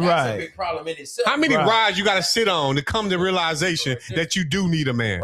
How many times you got to go through that dumb cycle, that perpetual cycle to realize that you do need a man? Now, I'll help you here, okay? You don't need a nigga. You don't need a sassy man. You don't need a sucker for a man. You don't need a simp man. That's what you don't need. You need a real man that's going to put your behind in check, tell you to shut up and sit your behind down when you need to. But if daddy don't do it, it's going to be hard for hubby to do it. Yeah. If daddy ain't did it, hubby ain't going to be able to do it. Yeah. Man, get your behind out of here. Then you on there looking all terrible like that, talking like that, girl. And when Lord mentioned it, what did he say? He was talking to Mary when he said it. And when he used the word spit in her face. Yeah, facts. Yeah. If he would have spit in her dad face, father would have spit in your face. Facts. The young brothers that's watching this, that's the age of that. When you see a young lady has that mentality, run. Man, run. Get away from that. Hey, who ran? Joseph? Yeah. Run. That's filth, man. Run. Take off. What's your 40 time looking like? Come on, let's yeah. Go fast. To progress or you Yeah. Go ahead. I think so. Absolutely not. A man don't need a woman to progress. You can progress on your own. That's not the same though, is it? See, and then the freedom of a woman to be able to even talk freely like this. Freely like that. Now, I'm not saying put women in chains, but damn, like you got to have coof. My mom always said a woman should be seen and not heard. Right. Like you should literally have enough understanding to. These are questions that I'm gonna show you. As a matter of fact, I ain't gonna even say that. I'm gonna show you a woman that spoke the truth.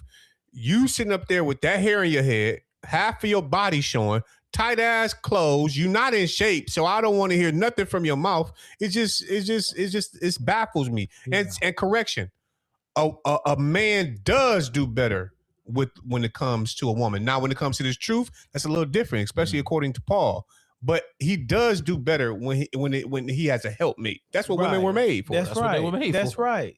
That's what they were made for. What are you talking about? A man don't need a woman. Shut up. She don't want to So play a position. There you go. Esau done gave them feminism and jobs and money, and they think they don't need a man. Shut up, sis. This is what the mentality goes through. But did you just say it? Like, that's the whole reason for her to say the whole reason she's in existence. It's from a man. It's from a because man. the Lord didn't desire for men to be alone. Right. So That's she it. wants to say she doesn't need a man when the whole you're that's an oxymoron. Like, you are literally created to be with the man. The lineage is created by the man. Right. So you can't say, well, my mama could have went to another man. No, ding, ding, bing, bing. You would, the testicle, the sperm is coming from the man. The seed comes from the man. So no, your mother couldn't have moved on to another man and had you. No, that's not how it works. You would have still been in your daddy's sack. Right. Mm-hmm. So Okay. All right. I'm sorry, y'all. I got a couple more on here. I'm sorry, y'all. So if you tuned in to the Covenant Brothers, make sure you like, subscribe, make sure you share. We are live. We are live on YouTube. We also are recording live in the studio. So make sure you like and subscribe, family. Yes, sir. Excuse me, ma'am. What's the most beautiful thing about a black woman? Me. Okay, I like that. I like that. Yeah, for sure.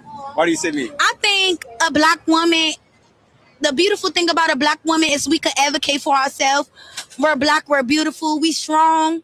We take care of a lot of shit without a man. We don't need a man for You see that? They come out of all of them. men. There we go again. They think attitude must make them attractive and not needing a man, a household structure. Sexy Red is her god. Got there. Glorilla is her god. That's right. Young Miami, what is it called? Yeah. Scamming ass niggas. Right. That's her god right there. She got that mentality. That's her Bible. Right. Yeah, That's the right. lyrics of Young Miami is her Bible. That's right. That's spot on. Yeah. And she doesn't need a man. Where do you think she getting her money from? What mic is you speaking into? Right. Who are you talking to? Who are you being interviewed by? Right. Who sold you? The Indian man that knows damn Moabite men sold you that hair you got in your head, bro. Dang. Come on, bro. What street are you standing on? Who was that paved by? Right. Matter of fact, what city are you in? Because most cities are literally built on top of other cities that was literally ran by and created by men. How did she get here? How you get here? Right. Right. Ding, ding, bing, bing. How'd you get here? How is she even born? No other nation of women are this I was about to say rebellious that. towards No their other- men. No other No nation. other nation. The Arab man, the Chinese man, You they ain't no- women are not rebellious like this. And those women have way less liberties. Right, Now- right. Way less liberty.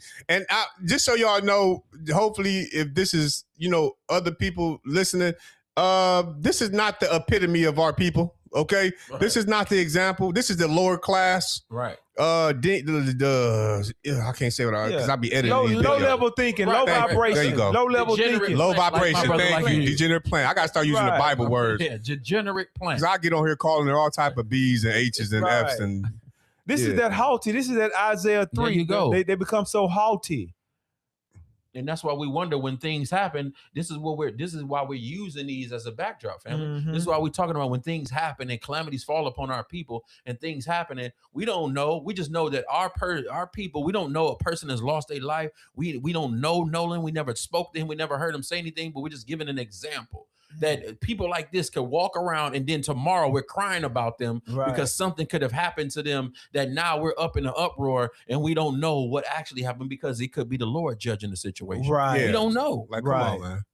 Like, who We don't pounding you know. out at night? How many men? You got 8 men in your Right. phone that's pounding you out every night, every different man. You talk about you don't need one. Right. You got 1,800 different men in your phone right now. Right. That's why I said, how does she get her jewelry? She like to go out to Come eat. on, She like man. to do all them things she like to do. She ain't doing that for no woman. Beat it. Right. Come on, bro. All right, you can play it. Hey, With that your we baby got hairs. jobs. Right. We If I'm not mistaken, Damn. You the heard question that? was, what is the most beautiful thing about a black Who woman? hurt you? Right. How did we go Right. from This brother present that himself in a to respectable her manner. Look how insulting she men? talking, man. Yeah, who hurt you? Yeah. This is the view and the image of a woman that's not healed. Right. This She is asked her about her. Yeah, she need therapy. We all need therapy. We all need. But this is an emergency situation. He said- This is emergent. You need the ER. Some of us just can go to a little doctor's appointment. They go to an urgent care. Baby, you need the urgent care. This is urgent. This is emergent. She need therapy. Yeah, man. All praises, man. Does it make sense to you guys? Because I'm kind of confused right now. So you don't think black women need men at all? I mean, we need men for all reasons, all sexual reasons, but in all reality, we don't need no man. I didn't watch my mother be a woman her whole life. She didn't need no man. She took care of me her whole motherfucking life. She did not need no nigga. She did not need my dad. She did a terrible job. She did a terrible pause at. Hey, you praising your mother about some shit that she failed at. Yeah. You clapping for the woman that failed. How she conducting herself is evidence. Look, get your file there. You praising your mother for failure. For failure. Now, what other people would do some shit like that? You talk about we meet a man for sexual reasons, Right. man? Oh, so you're a semen. What you call this? What's these people when people die where they go cemetery? You a semen cemetery, right? That's what you is. You just want men to come in and bust it up and then get up out of there. Yeah. Yeah. You done killed all of me and see you a semen. Hey, listen. Your mother failed. Failed big time. She failed big time. I'm sorry to tell you. No, I'm happy to tell you. Actually, she failed you.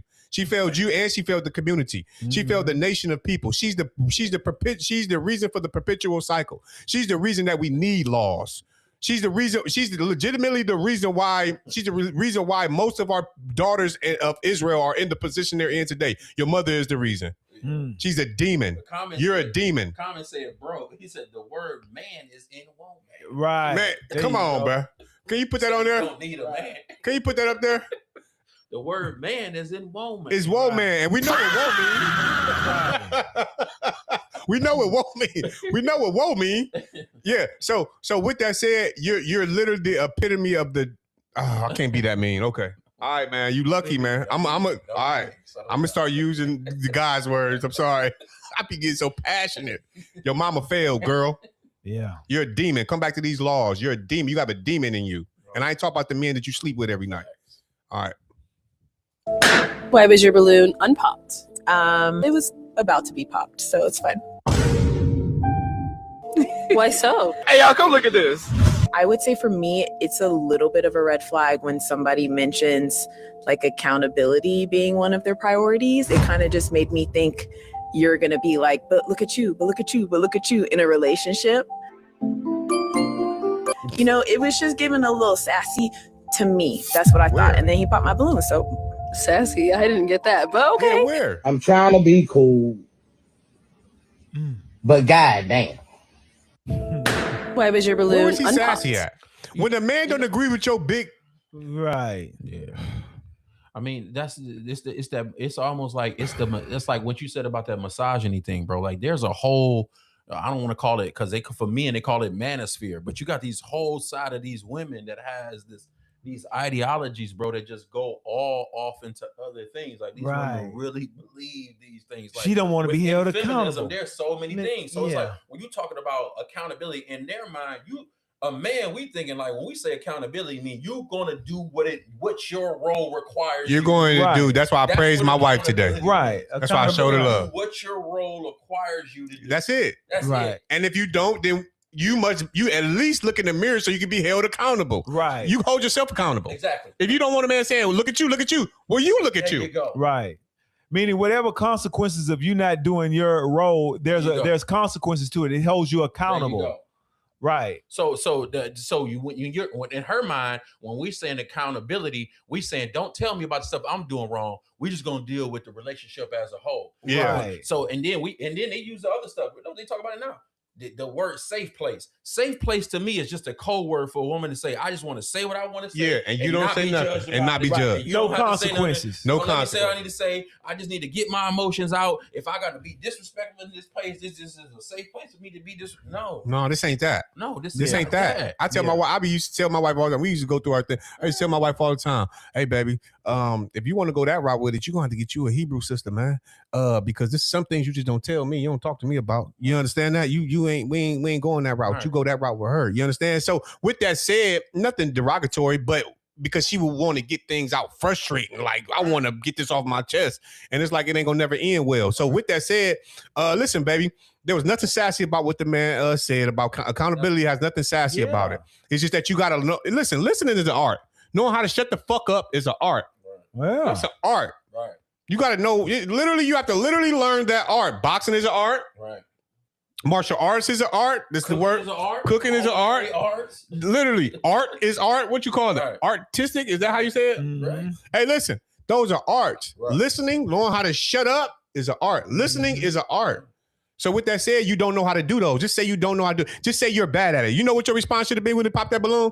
It should have been, when he mentioned accountability, I knew I was terrible at it. I knew that I never could amount to that. And my daddy didn't teach me that. I didn't watch my mother do it with my daddy. Right. As a matter of fact, I didn't have a daddy. Right. So with that said, I'm afraid that I'm gonna mess you up because I can't keep accountability. That's what you should have said. That's right. What it sound like. That's a princess, man. All praise. That was perfect. That's exactly. That was perfect. She actually did him a favor. She did him a favor. Yeah, you did him a favor. Hey, let's get Ezekiel 13 and 17. Yeah, just so we can see. That's exactly what I hear. Yeah, that's what you should have just said. Just say that. Just say that. Just say that. It's okay. And I know I always bring up my wife, but when I met my wife could tell you. She said, you told me up front who you was. I ain't had no choice but to respect. I told the first conversation, me and my wife was on the phone for 5 hours. 5-6 years ago. Yeah, I told her who I was. This is who I was. This is who I am. This is what I want. Straight up. And she said she couldn't do nothing but respect it because she was up front with me. All right. 13, 14, 17. Is that 17? Ezekiel chapter 13 and verse 17. Watch this. Likewise, thou son of man, set thy face against the daughters of thy people. Yeah, the son of man, set thy face against Faced against. We know how you set your face against something. Yeah. Right. Yeah. So daughters of thy people, meaning the Israelite woman, the daughters of Israel, the daughters of Sarah. Go ahead. Which prophesy out of their own heart. That's why he asks. This is why it was prophesied to set thy face against these women, because they prophesy out of their own hearts. Out of their own minds. Right.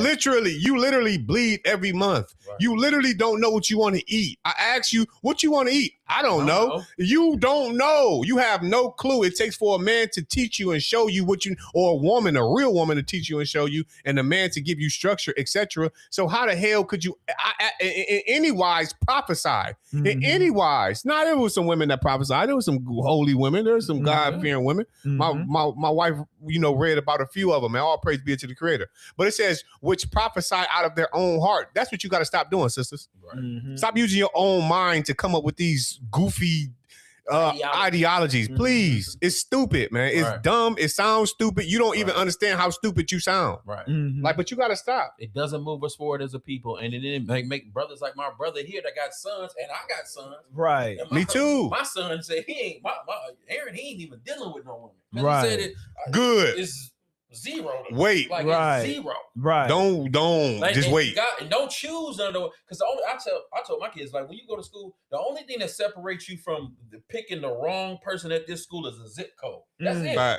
Ain't nothing gathered all these people in this school that you probably feel like that you're gonna be here with and know these people. Nothing gathers y'all together but a zip code. Yeah. That's it. Now, when you get to places of work, when you get to places of school, that means somebody in higher learning. Somebody took the idea of graduating and going to higher learning, just like you. So now the crop of people might change. Right. Because these are people that are advantageous about their education. A better pool. There you go. Better pool of selection. And then you get into your career, and that might be something different. Now you're into your career. Now you're into people that is into the career. They really understand your lifestyle. They understand the things you like to do. You understand the things they like to do. That's some good counsel. There you go. That's when you start understanding the crop. You don't get into high school and say the first person you get with is your high school sweetheart. Right. And then you wonder why it didn't work out. Why? Because didn't nothing separate this person from meeting the right person other than the zip code. That's That's perfect. it. Yeah. And you know the mentality of your area. Right. Let's get Isaiah chapter 3. I want to get this because all the videos we saw, it remind me of this scripture, man. Isaiah chapter 3 and verse 16. All praises. Good one, bro.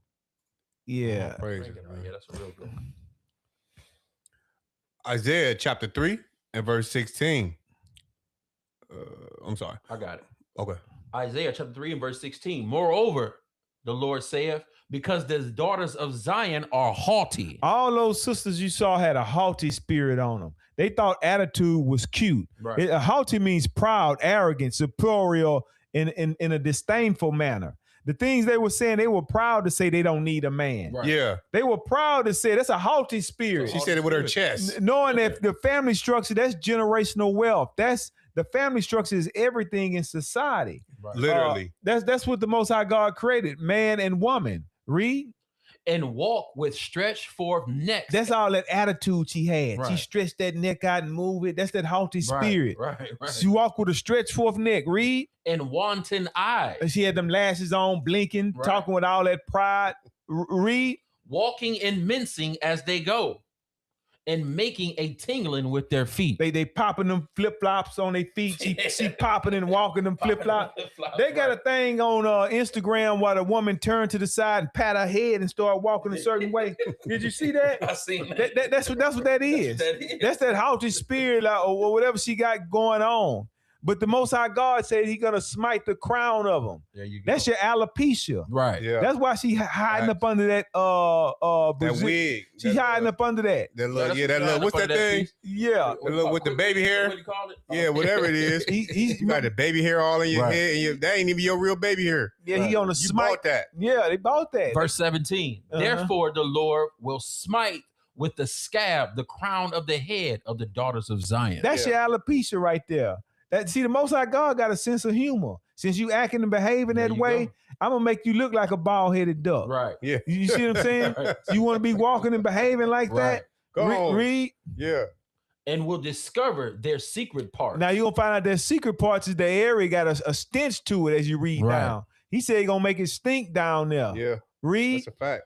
Verse 18. In the day of the Lord will take away the bravery of their tingling ornaments. You're gonna be brought low in a humble, meek spirit.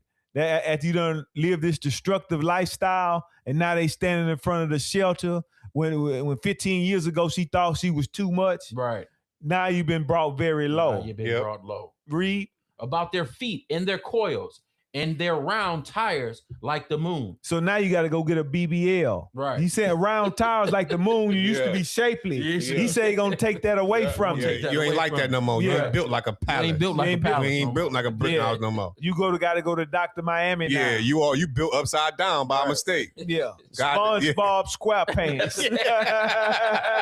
She big at the top and small at the bottom now. Yeah, built like a. So with that said, all praises, bro. Go ahead. The chains and the bracelets and the mufflers and the bonnets and the ornaments or the legs and the headbands Right. and the tablets and the earrings. Because we once adorn ourselves in this jewelry, these nice ornaments of beauty, the things that the Most High God blessed us with. But you had all this attitude. Jump down to verse 24. Verse 24. And it shall come to pass that instead of a sweet smell, there shall be stink. There it That's is. your secret place right there. There it is. That's what he said he's gonna put that there. Because you want to wear them tight pants, and it gives something to a woman when she wear all that tight Yeast stuff down there. infections and all that. Right. She don't want to wear a dress, so he said, I'm gonna put a stink there. Read. And instead of a girdles, a rent. And instead of a well-set hair, baldness. That's your alopecia.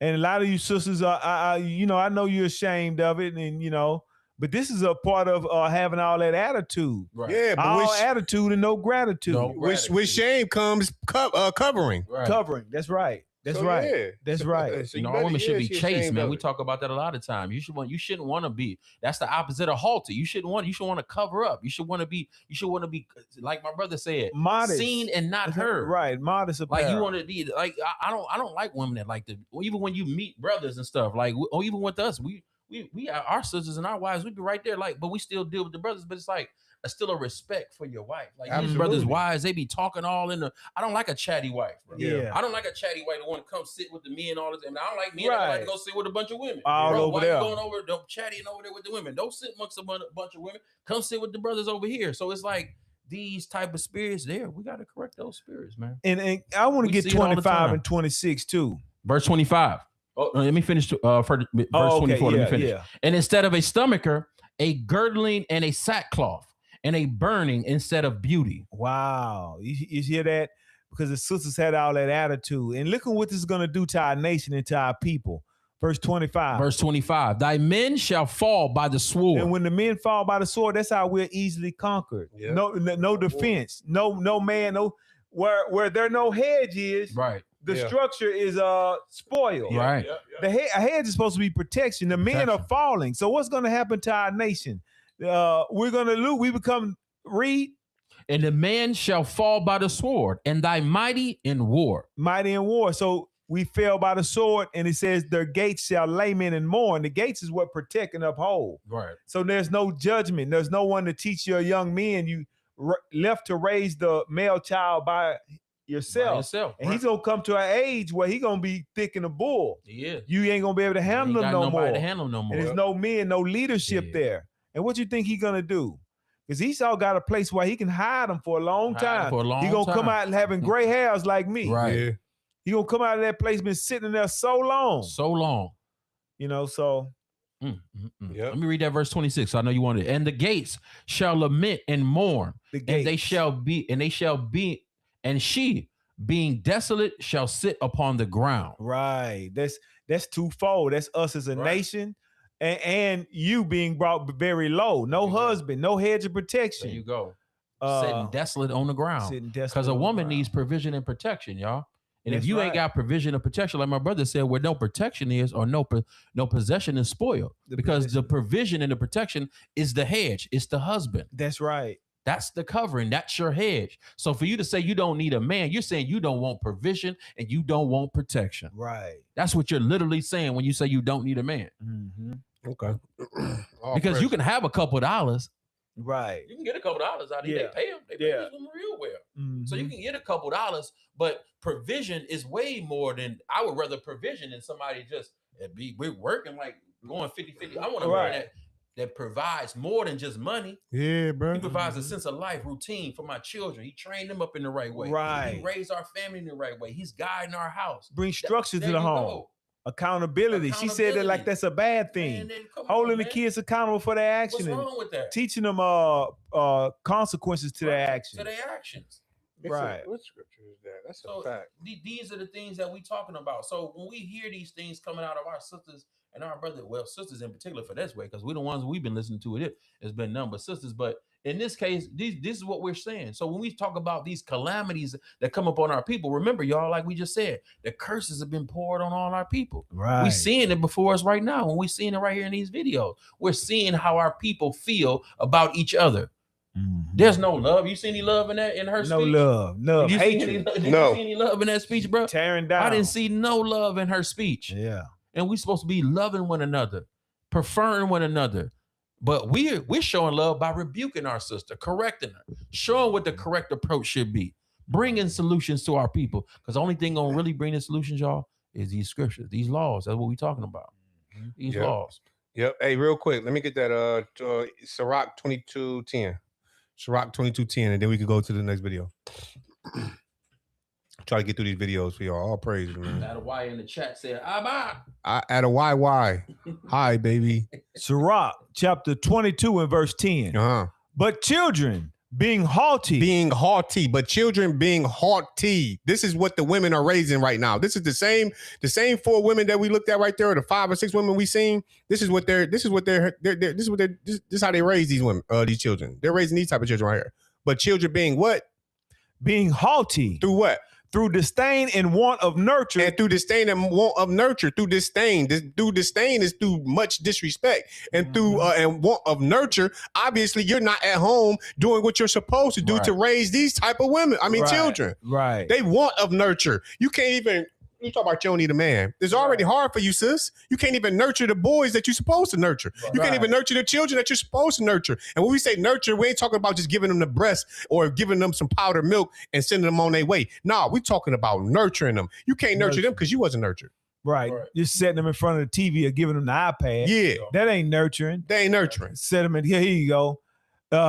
Through disdain and want of nurture, do disdain the nobility of their kindred. The nobility of their kindred. So meaning everything else in your house is just as disdained and as disdained as you. All of your kindred. Everybody, the whole house of Israel, the whole children of Israel are looked down upon because of the damn woman. Right. She's the first teacher at home. You know, supposed to be teaching the kids. Rearing up the kids. That's the nurture that our community needs. Absolutely. All praises. Okay. Yep. We're gonna take a quick little break real quick, my brother. Yeah, man. But yeah, bro, like, come on, man. We gotta tighten up. Mama, you move I see you whatever. Yeah, so with that said, man, we gotta tighten up, man. Any while my brother any questions? Got some comments in here. Somebody said why can't we only see one person in the middle? If you only seeing one person in the middle, you want to turn your phone. Probably have to turn your phone sideways. It's probably your phone. So if you're looking at us using your phone, your mobile phone, you want to turn it sideways. That'll take it out of that view of just seeing one person. Or you might have to come back out and then turn your phone sideways and come back into the studio. Yeah, that's gonna be the fix for that. What's the next video real quick? We could watch the next video and then we can we'll replay it once my brother get back. What you want to see? Esau's true nature, Judah with or without a weak father. I mean, without or with a weak father. Yeah, let's go with that one. I mean, we've been dealing with okay. Selfish, all facts. Okay. The all facts one right there too. You know what we should do? The all facts one, bro. Because the all facts one, you know why? Because it's gonna speak about the women. Bring it out. Yeah, it's gonna speak about the women, and then the Khalil Simmons too. That mother. That's a deep one. I ain't on that one. Man, the police officer, the folk killed her baby. The Edomite folks, she went and got avenged and killed them. Pulled up on them. She did some real justice. That's some stuff right there. All right, so here we are. Now, let's speak. Let's go ahead and watch this video. And okay, I did see this. Okay, yeah, this is the complete opposite of what we just watched. Okay, a little long, but yeah. Adam or Eve bite the apple? There was no apple. It said fruit of life. Eve ate the fruit and she provided it to her husband. So the rule wasn't to not eat the fruit? The rule was don't even touch the fruit. So being that close to the fruit, Eve already messed up. Why do you think she ate it? Because she was tempted of the devil. Women are always ambitious. They want you rise so high that they're higher than what they're supposed to be. Women are elevated. They are beautiful. They were goddesses. They are queens. You've had women in your life who you worshipped. Your mother, your sister, your girlfriend, your wife. At some point, they want to be elevated. They want to be higher than they are. They want to be the boss. That's fine. But you have to honor a man as a man. Do you think that women wanting to grow and elevate themselves can actually lead to self-sabotaging something good? 100%. Let's say we're husband and wife. If I make 100,000 and you make 100,000, we just got 200,000. But now if I double that, I'm making 200,000 and you making 100,000, why does my mind get so reprobate that I've got twice as much money as you? No, we've got 300,000, right? But women don't think that way. The devil has their soul. They think, oh, I've got all this money. I don't even need him. I can go get this rich white man over here, and the rich white man is going to treat you like dirt and kick you to the curb because he is your slave master. And you left your God king from Africa to go be a house nigger, excuse my French, for a slave master. You had a king at home. He was willing to go to the mat for you. He was willing to be faithful to you. He was willing to give you children, take care of them, do anything for you. Even if he lost his job, he would go out and hustle, do anything he had to do for you. But you left him because he wasn't making what you wanted him to make. You elevated yourself. You thought you were God. Now you're a humanist.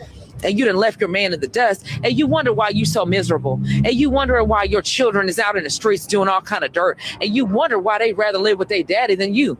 Because all they know is a hardworking man busted his tail for you and you left him because you got so high and mighty. You were the CEO. That's fine. You be the CEO at work and then you come home and you submit yourself to your husband. Just like Jesus was the head of the church, the husband is the head of the woman. And when we go out in society, women don't seem to understand. Look, you ain't got to be my man. You're a man. I need to respect you. Now, if you disrespect me, look, I ain't got nothing for you. It's going to get real ugly in here. But if you're being respectful to me, why am I cutting you down and treating you like dirt? Did Adam or Eve bite That's the apple? that's the India Irie Miami post right there. Perfect. We gotta get that. You got, I'm gonna get that. you gotta hold it. You gotta hold it. You gotta hold it. Yeah. Yeah. You gotta hold it. Oh, That's praise. what we talking about. The mindset. It's about a mindset. Right. Come on, man. Definitely. When Christ said repent, when he talking about repent ain't so. It's what's on the inward man that changes what's actually being done on the out. Yeah. So you gotta change. It's a rethinking of your mind, a renewing of your mind. You gotta change the way you think, sister. You gotta change the way you think. Change the way how you approach your relationship. Change the way how you approach your husband. Change the way how you raise your children. Now that's a fact. Now this video right here, I don't like. Who was on point, bro? That she was on point, bro. She was on point. She was on point, bro. Like, bro. She got you hyped, Bro, that's what you. But that's on point right there. Oh, And praises. articulate exactly what's happening, and that's what's happening. That's it. I like what she said. If a man disrespect me, I ain't got nothing for him. Because you got these women out here that are trying to fight a man. Right. And now you going to jail because you done knocked the woman head all the way across the street. Right. Well, her head belong across over there. It belong over there, man. She should have never, you know what I mean? Like, stay in your position, stay in your place. But this right here, I don't like who it came from, but this man was speaking facts too. I don't like who it was coming from, but it's facts. And I'm going to be honest with you. He says that the question is will he date a Judite? Listen, bro, we don't need you on the side. You don't stay away from our sisters, all right? Like, what's that thing on? Howard Stern. No, some shit like that. When we used to watch. The Addams Family, the hair thing. That's cousin it. Yeah. Yep. Go ahead. Did I ever date a black girl? I mean, yeah. But see, like, my taste in black women is a little bit more refined than the average black woman you find nowadays. Like, I like the Lauryn Hill type of black women, you know, the Pam Grier or the Tisha Campbell kind of black women. Like, why is it every time I walk through a mall or I walked into a convenience store, all the women there look like Glorilla or Sexy Red? It's like those women just look like science experiments from the CIA meant to destroy the black community. So, like, if you're saying that, hey, man, do you think, like, Glorilla sexy? Hell no. Now, if you got me a girl that looked like Patrice Rushen, then all day, every day, let's get it cracking. But I'm not going to curse my children with a mother that goes, ski phonem. Ain't no way. Just ain't no way. The other thing is too is the disgusting hair, colored hair they have nowadays. Whatever happened to afros and looking like you're Garnet from Steven Universe? Now they all got like red hair with green highlights. Like, look at Kanye West's daughter. It's like, baby girl, you do not need aquamarine hair to make yourself look beautiful. You are beautiful the way you already were born.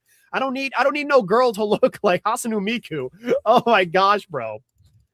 Would I ever date a black girl? So I don't like that it came from her, but it's facts. Yeah, definitely. It's absolute facts. And he was saying about Kanye. I seen some pictures of her. Like, yeah, she got like that aqua line, like aqua colored hair and like black grills in her mouth, like super emo. Confused. Yeah, Confused as hell. Man, like, And it's funny because, bruh, you claim to know all the insight on the fake Jews and stuff like that. What's up, bruh? You'll know a tree by its fruit. Come on, you see, bro. if he was really putting down some structure at home, his daughter wouldn't be man. looking and behaving like that. Yeah, man. Ain't he dating an Edomite anyway or something like that? Yeah. It's a skinny one, real skinny one, sick looking one, real sick. All right, y'all. We had an hour and some change. We probably had like an hour 30. Do y'all want to go? We really probably had an hour 30. But do y'all want to go over the history and go over some more videos? It's up to y'all. All right, let's do the history, man. Let's do it. All right. So, and the other one. Go to the other one. Let's show them the cover. It should have been in another email. Oh, I texted it to you. Yeah, it's okay. You could just put this up front if you want to. It wasn't seeing. That's why. Okay. So, and then we could just put it in the editing portion too. All right. So this book right here, this is the history portion. This history portion is brought to you by Before the Mayflower. Yeah, A History of the Negro in America from 1619 to 1962. All praises by Leonard Bennett Jr. Leonard Bennett Jr. Very good read. Very good read. Oh my goodness, bro! I learned so much. There's a lot of books. Sometimes I be like, That's but an old one too. it's an old one. We read that I got this when we first came into. Yeah. Yeah. This is an older one, man. And I will say, this is the book here. IT is about to bring it up. Yeah, here we go. Yeah, here you go. Before the Mayflower. Yeah, Lerone Bennett Jr. All praises. Very good book, man. Very, very good read. I'm gonna try to hurry up and get through this one so we can get on to the next one. The next one I want is the Half Has Never Been Told. Then we've also, I try not to bore y'all with the same book, but the other one was what was it? Black Indians we went over? Black Indians. Yeah. Yep. Okay. All right. So this is a black historian, and he's going over a lot of history. I don't think we need any more proof to prove that we are the original people. We are the Israelites. It's all edification. Yeah, it's for edification purposes and history that you might not know. Go ahead and let's see if can you read that real quick? The Sahara. Henry Letot, French explorer, discovers rock paintings which suggest Arthur Basil Davidson that peoples of Negro type were painting men and women with a beautiful and sensitive realism before 3000 BC. Before 3000 BC is what he said. He said before 3,000 years before Christ is what he's saying. That black Negro women and men were painting these things. A beautiful, sensitive realism, bro. Go ahead. And were perhaps the originators of naturalistic human portrait. Yeah, portraiture. Yeah, essentially portrait images. Okay, pictures. We going to the next page. Okay. And don't mind my writing and stuff. I love learning new words and making notes and stuff like that. Because I'm not giving these books back. These books legitimately are currency to me. So yeah. In fact, the reverse seems to have been true. White men were sometimes ridiculed for the unnatural whiteness of their skin. Do you understand that? Who is that? Miriam? Miriam. That's Miriam. Miriam. All praises. That's Leopardus. Yeah. Go ahead and read about that. Okay, y'all. Whenever y'all get a chance. Go ahead. Black people were known unnatural whiteness of their skin. Bro. Unnatural whiteness of their skin. That was not natural back in the day. Go ahead. Black people were known and honored throughout ancient world. Ancient Ethiopian, a vague, defined territory somewhere to the south of Egypt, was held as a place fit for the vacation of the gods. Was the fit for the vacation of the gods. And in the ancient world was around the 8th century, which is the 700s. Yep, during that time. Go ahead. Homer praised Memnon, king of Egypt, and black king of Ethiopia, and black Euphrates. Yep, the Euphrates. It's basically it's like ancient poetry, and Euphrates was who he's about to show what they look like. Essentially, he's about to expose the looks of the Ethiopian god and Memnon and the Euphrates. All right, go ahead. Homer, Herodotus, Plinius. Oh no! Let's read it. Let's read a little poetry right there. Of vintage Solomon. Homer wrote this. This is a Greek. Homer is a Greek. He's praising the Ethiopian king Memnon and the gods and black Euphrates. Okay. Of visage solemn, sad but stable hue. So a visage solemn, sad but sable hue. Right. So how they looked was like strong. Looked, right. Very strong, and they didn't have a playful look about them, and they were sable. They had a sable meaning. They had sable meaning black. Can we look up the word sable? Do we have to look this up? Or can y'all trust me? All right, don't trust me. Yeah, man. All right. Sable. A sable is a small forest dwelling. No, we need other. Yeah, there we go. Color and symbolism. As a color in both everyday and literal content, sable refers to a deep dark black or rich dark brown. That's it. Simple. Sable. Black during that time. Now when you research dark brown, burned in the furnace. When you read about Homer and how he praised Memnon, then you'll see that this is what it was. They were black. A visage solemn, sad, but we good on that. You can hue. go down to the highlighting part. Homer, Herodotus, Plinius, Diodorus, and other classical writers repeatedly praised the Ethiopians. The annals of all the great early nations of Asia Minor were full of them. Now, when you read this book, he speaks a lot about Negroes being Ethiopians, Negroes being Egyptologists, or Egyptians. So let's read real quick. What is it? Exodus 11:7. Can we get to Exodus 11:7 real quick? Because he's gonna keep going into the Negro type being Ethiopians, but there's a difference. Okay, all praises, man. Is that my man? This dude that brought my. I'm about to buy another one. No, I'm gonna give it back. No, I'm gonna buy another one. It's cool. But I'll be giving my books away. My brother didn't got my book. Exodus chapter 11 and verse 7. Watch this. But against any of the children of Israel shall not a dog move his tongue. Yeah. Against man or beast. Yeah. That ye may know how that the Lord doeth put a difference between the Egyptians and Israel. So we always got mistaken for being an Egyptian or being an Ethiopian, if you will, in this case. But in the biblical case, we were always there's a difference between the Egyptians and the Israelites. And when you research Israel and Ethiopia, which was Cush, and when you read about Sudan, and when you read about the Nubians, they say that they're the fathers of Egypt. They're essentially, those two nations made the Egyptians. All right. So would you want that? Yeah, let's get that. For sure. Let's do it. All right. So this is the Zondervan Bible Dictionary.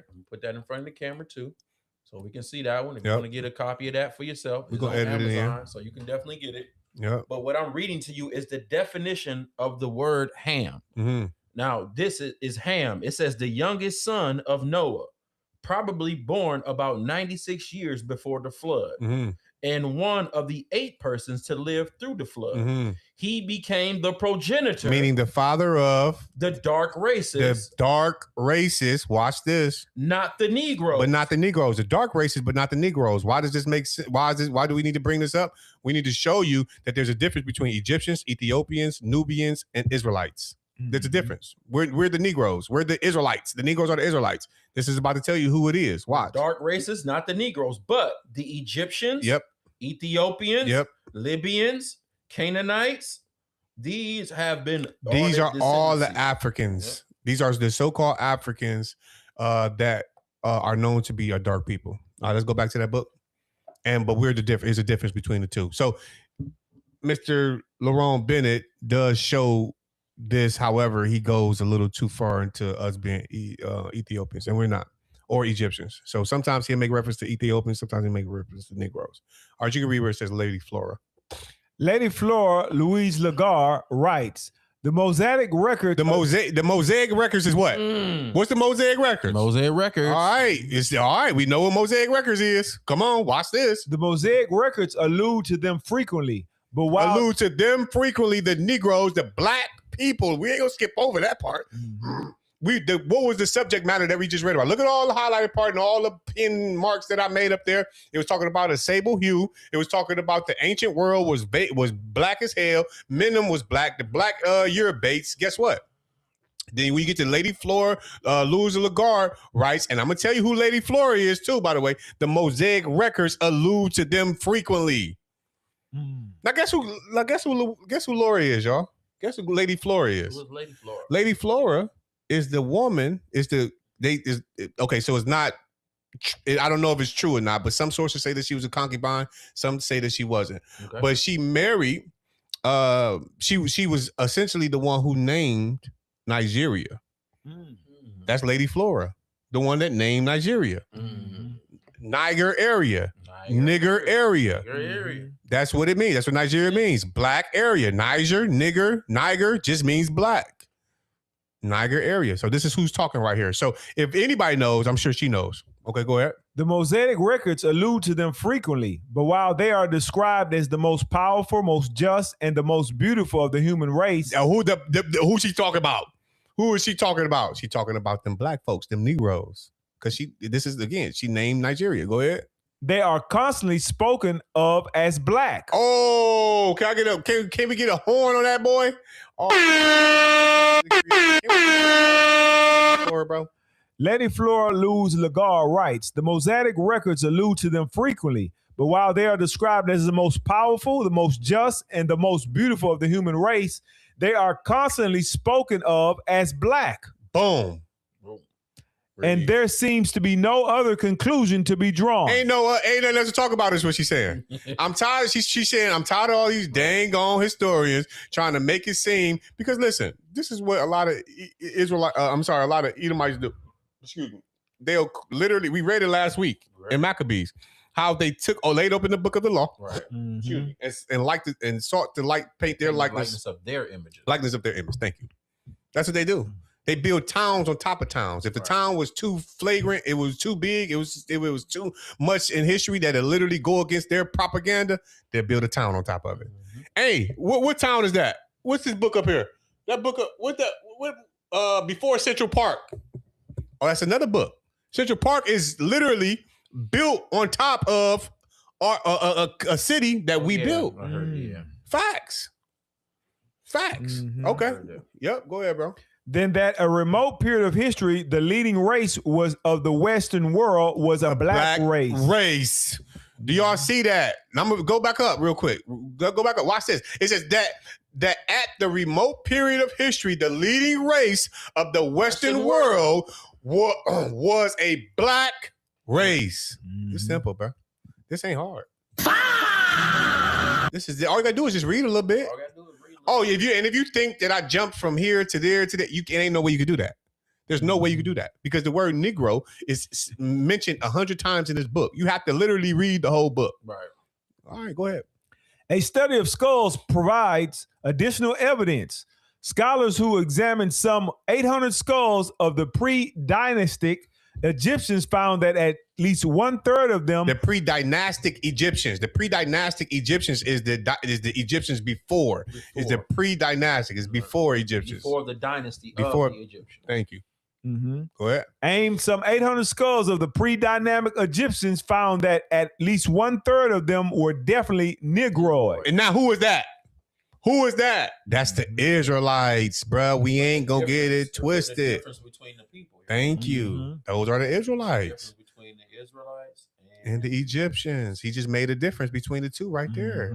Go ahead. The more we learn of Nubia and Sudan, Dr. David Randall McClaver said, the more evidence does it appear that there was most characteristics in the pre-dynastic culture of Egypt is due to the intercourse with the interior of Africa and the immediate influence of that permanent Negro element, which has been presented in the population of southern Egypt from the remotest times until today. Remote times to our own today. Exactly. So essentially he's saying the permanent Negro element, which has been present in the population of southern Egypt from the remotest times to our own day. So with that said, we was in Egypt when we was enslaved in Egypt, and we were in Egypt.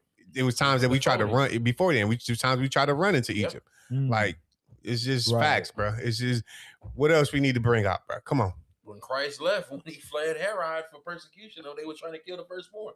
Where he went, fled Into Egypt. All you had to do was not all you had to do, but Joseph literally ran. What is that? That's southwest. Right. From Israel or Jerusalem to Southwest. Egypt is southwest. Why did he choose there? It was all surrounding cities. Negroes. Negroes. A whole bunch of People that Negroes looked over like there. them lived there. There's a whole bunch of black people. That's why he said there's people the difference between the two. There you go. So you know, Egypt is northern Africa. Right. That's what it is. Yeah. All right. Watch this. Most scholars deny that the Egyptians were Negroes. Despite the testimony of an eyewitness, Herodotus, the Greek historian, visited the country some 500 years before Bethlehem. The Egyptians, he said, were black and curly haired. Thank you. Thank you. Real quick. Let's make it fast. That's a good scripture now that we did. Yep. Exodus 2:19. It's another one in there too. I want Exodus 2:19. Watch this. And they said, this is Exodus chapter 2, verse 19. And they said, an Egyptian delivered us out of the hand of the shepherds. They was not talking about an Egyptian. Who was they talking about? Keep reading. And also drew water enough for us and watered the flock. He was talking about who? Verse 21. Moses. And my bad. Moses, Go ahead. And Moses continued to dwell with the man, and he gave Moses Zipporah, his daughter. All right.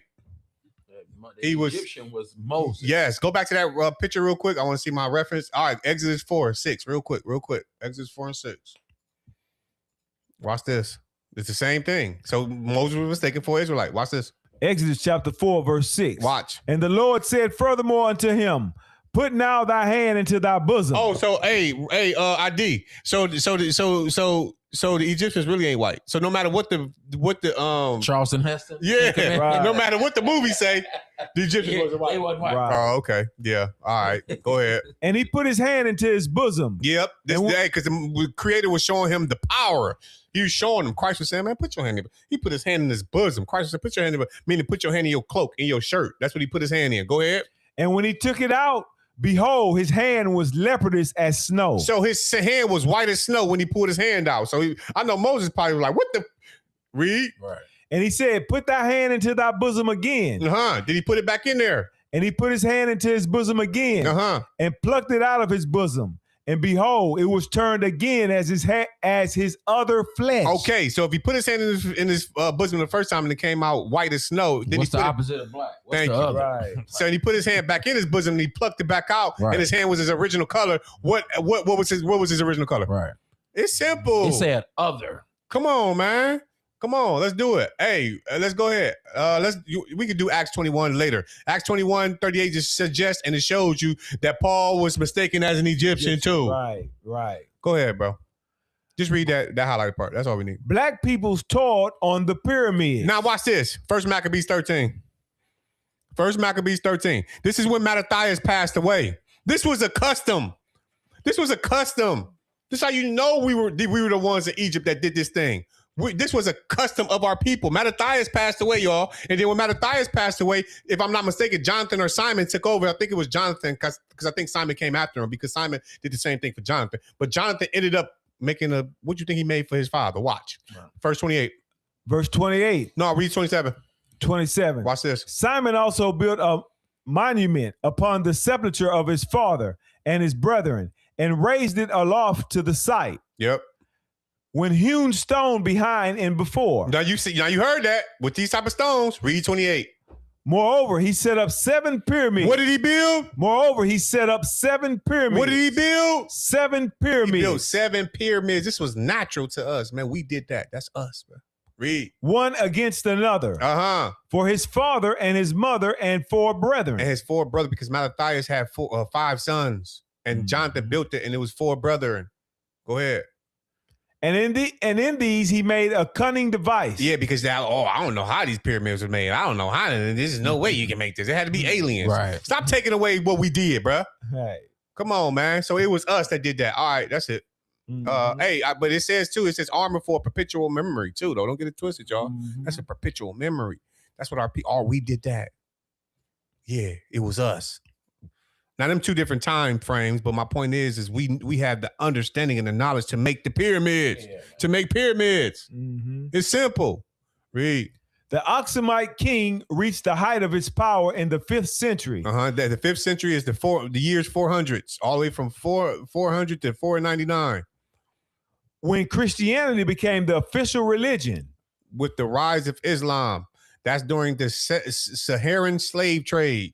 That was right before that time. That's why I put this up here, because I wanted to show you that that Christianity had became an official religion, but it wasn't until hundreds of years after. Right.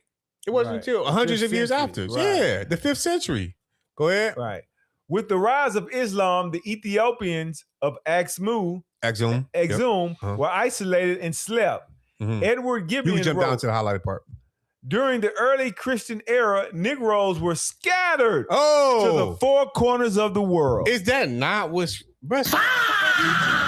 I'm. Was scattered.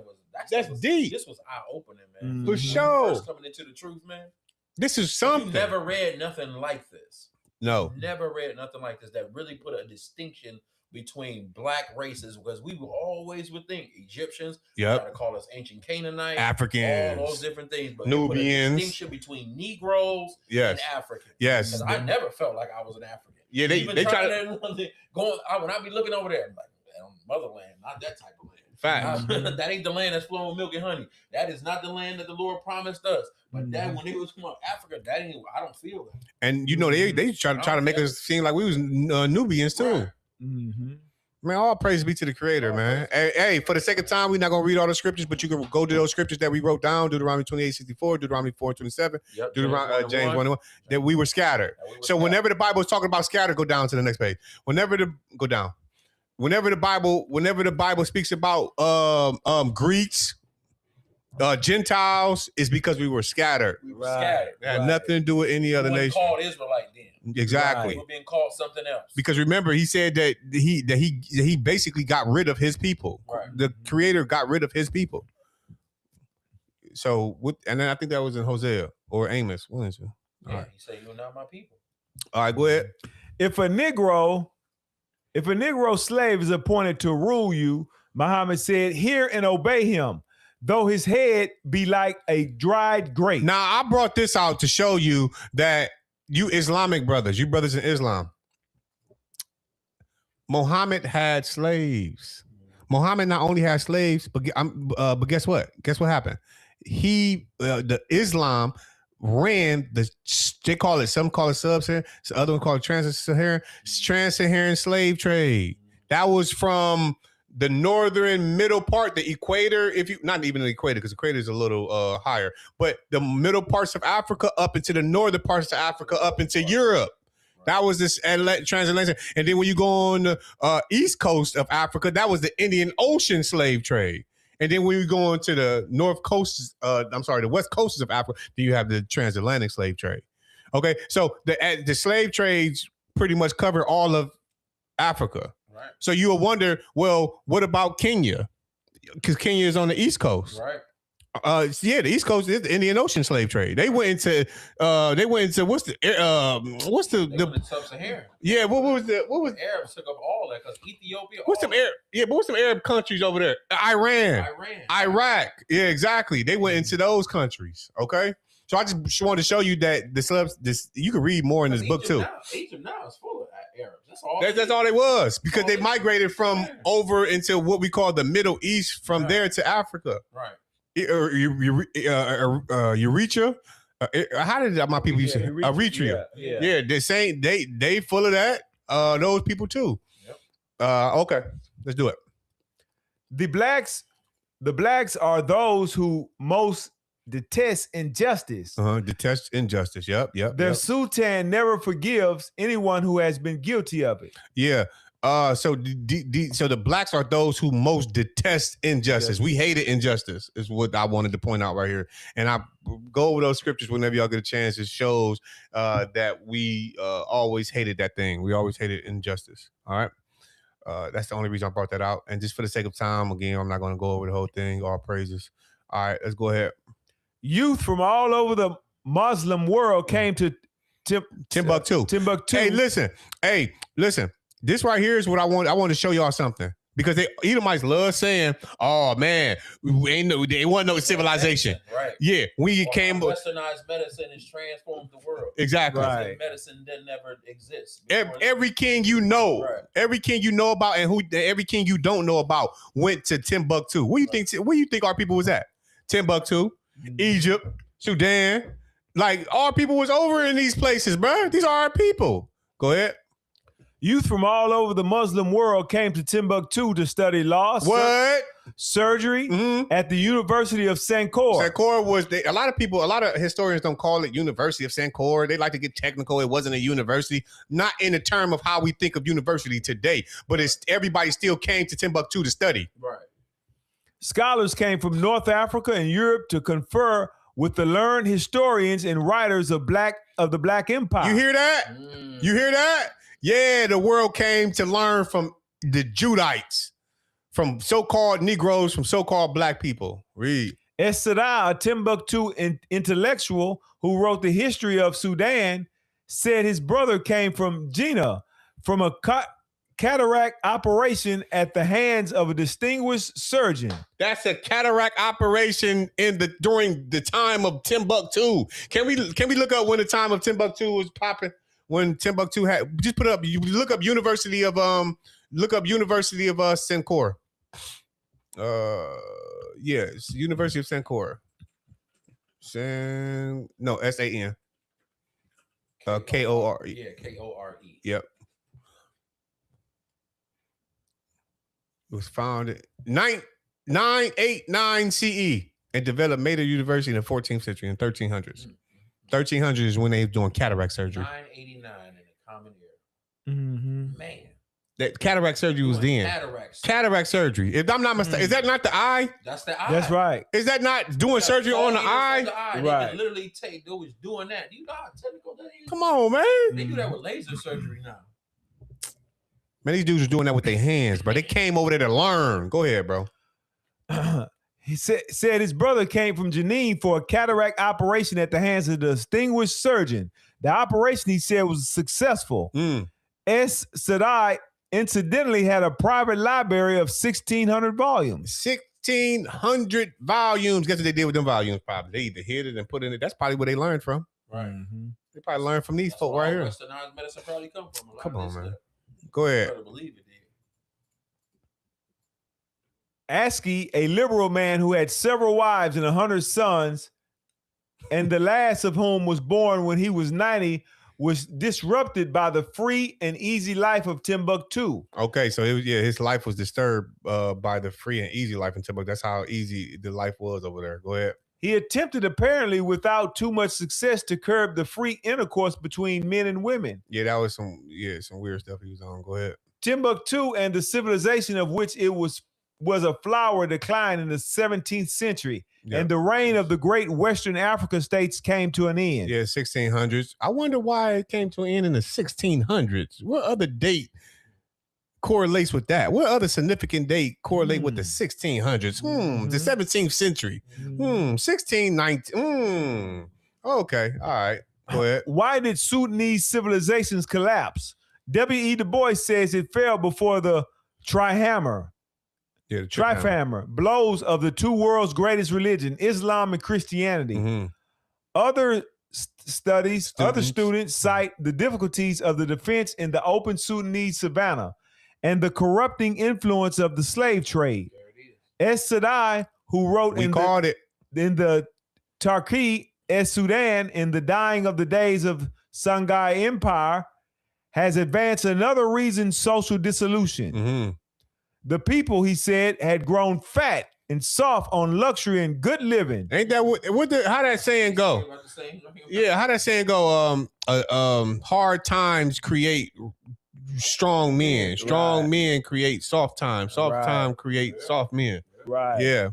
The people, he said, had grown fat and soft on luxury and good living. So luxury and good living. So this ain't the land of milk and honey over here then. Because a lot of people like to come over to America, the land of the free. Is what they say, the land of the free. So with that said, it was people were living luxury and fat, soft lives in Africa, y'all. So I like to hear that. Oh, they was living fat and soft. Yeah, and they like to paint the picture that Africa was just Africa is just another country that was third world country that didn't know nothing about structure. They was walking around with pitchforks, man. That's bull crap, bro. Eating doo-doo, drinking blood. That's all they feel like. It was Bull just crap. a base people, which they are now, but then because they made it that way. They went over there and stole all them resources and then whooped them people behind, destroyed all of their land and everything else. Yeah, bro. Absolutely. It look like that now. You try to paint the picture that that's how it is. That's why a lot of people that talk about history, you don't really know history. You reading main academia history. You reading that type of history. Nah, you need to get down to narrative. His story. Yeah, his story. Right. Go ahead. At this moment, he said, faith was exchanged for infidelity. There was nothing forbidden by God which was not openly done. Yeah, so that's the thing right there too. That's sin crept in, man. That's a lot of that Christianity and Islam start creeping in. Go ahead. Men drank wine. They gave themselves up to vice. Yeah, you giving yourself up to vices, exactly. So the white man destroyed you, came over to, and then your own ideology destroying you. Right. You know what I mean? That's what it said. Grown fat, soft. Yeah. Because when we talk about soft, in that case, it's talking about soft, meaning that all they think about is women. They ain't going to war. They not doing nothing. They just living fat off the land, living in luxury, good living. And that's what it's created. People that just give themselves up to vices. That's what it's saying. Read ID. As to adultery, it became so frequent that indulging in it was almost accepted as permissible. As permissible. The word permissible means acceptable. Allowable. Right. Allowable. Yeah. So it became so adultery was happening so much that they just turned a blind eye Or to for it. you Muslims, haram. Yeah. Without it, there was no elegance. Because think about it. Hold on. Because think about it. As Kia had 100, he had several wives and 100 sons. Right. So you could just think he did it. He probably did it with structure. I don't know. Right. But you figure you doing all that with structure, and then you get down here to this particular portion in the 17th century, you ain't doing it with structure no more. You just out here just doing it. Just doing it. You know, listen, multiple wives without structure can easily become That's adultery. what this is. That's what it is. Right. Come on, bro. You see, Right. that's what he's calling it. He said, giving up to vices. That's what we talking about. Debauchery, adultery, Yep. indulgences. Yeah, frequent that indulge in Yep. this is you indulge in stuff that you know they call vices. Yep. Yep. Go ahead. Without it, there was Without it, there was no elegance, no glory. Yep. Because of these abominations, the Almighty in his vengeance drew upon Sangai the victorious armies of the Moors. of the black folks, of the Negroes. Go ahead. Right. All praise. And he called them abominations. All Yeah, praise. That's all what praises. it is. That's good, Send bro. forth his judgment. Yeah. European penetrated and the slave trade debased much. European penetration. European penetration and the slave trade debased much that was viral in African culture. Yep, that was vital in African culture. See? Vital in African culture. That's what happened. See? There you go. Not only sin, but that dang on Edomite came on. And threw that's up in probably there. 9 times out of 10. That's what they bring. Like when you think about the other nations that they go into, when they go into these nations, that's what they do. They got them celebrating Christmas. They do prostitution there. Prostitution is always at a high rate. All these different things because Esau comes in and he bring their liberties. They bring Homosexuality. all this stuff. Yep. gets You running done brought around. that over there. They start bringing it over there. Right. The popular myth depicts the conquering white man carrying the blessings of the civilization to naked savages who sat under trees, filled their teeth, and waited for fruit to drop into their hands. That's the myth that he's saying. That's the popular myth that was depicted to everybody today. Right. This is why you got Edomites that are disrespected Judite as if we wasn't gods. Right. As if we wasn't kings. As if you didn't learn medicine and surgery from us. The truth is less flattering to the European ego. Facts, because the truth is what? That ain't what happened, wasn't bro. what was happening. You learn from Timbuktu. Right. You learn from them Egyptians or Right. them Negroes. Right. You looking at pyramids to this day that Mattathias and his 5 sons made on a regular basis. On the west coast of Africa, from whence came most of the ancestors of American Negroes. You see that? The west coast of Africa came most of the American Negroes, ancestors of the American Negroes. Most. Go ahead. There were complex socioeconomic institutions, political institutions ranging from extended family groupings to village states and territorial empires. Most of these units had all the opportunities of the modern state armies, courts, and internal revenue departments. So basically, most of these units that the armies and the courts were the African depiction had armies, courts, and internal revenues, which are IRS departments. They had all of this stuff. Structure and government. Yeah. Indeed, more than one scholar had paid tribute to the legal genius of the African. Anthropologist Melville J.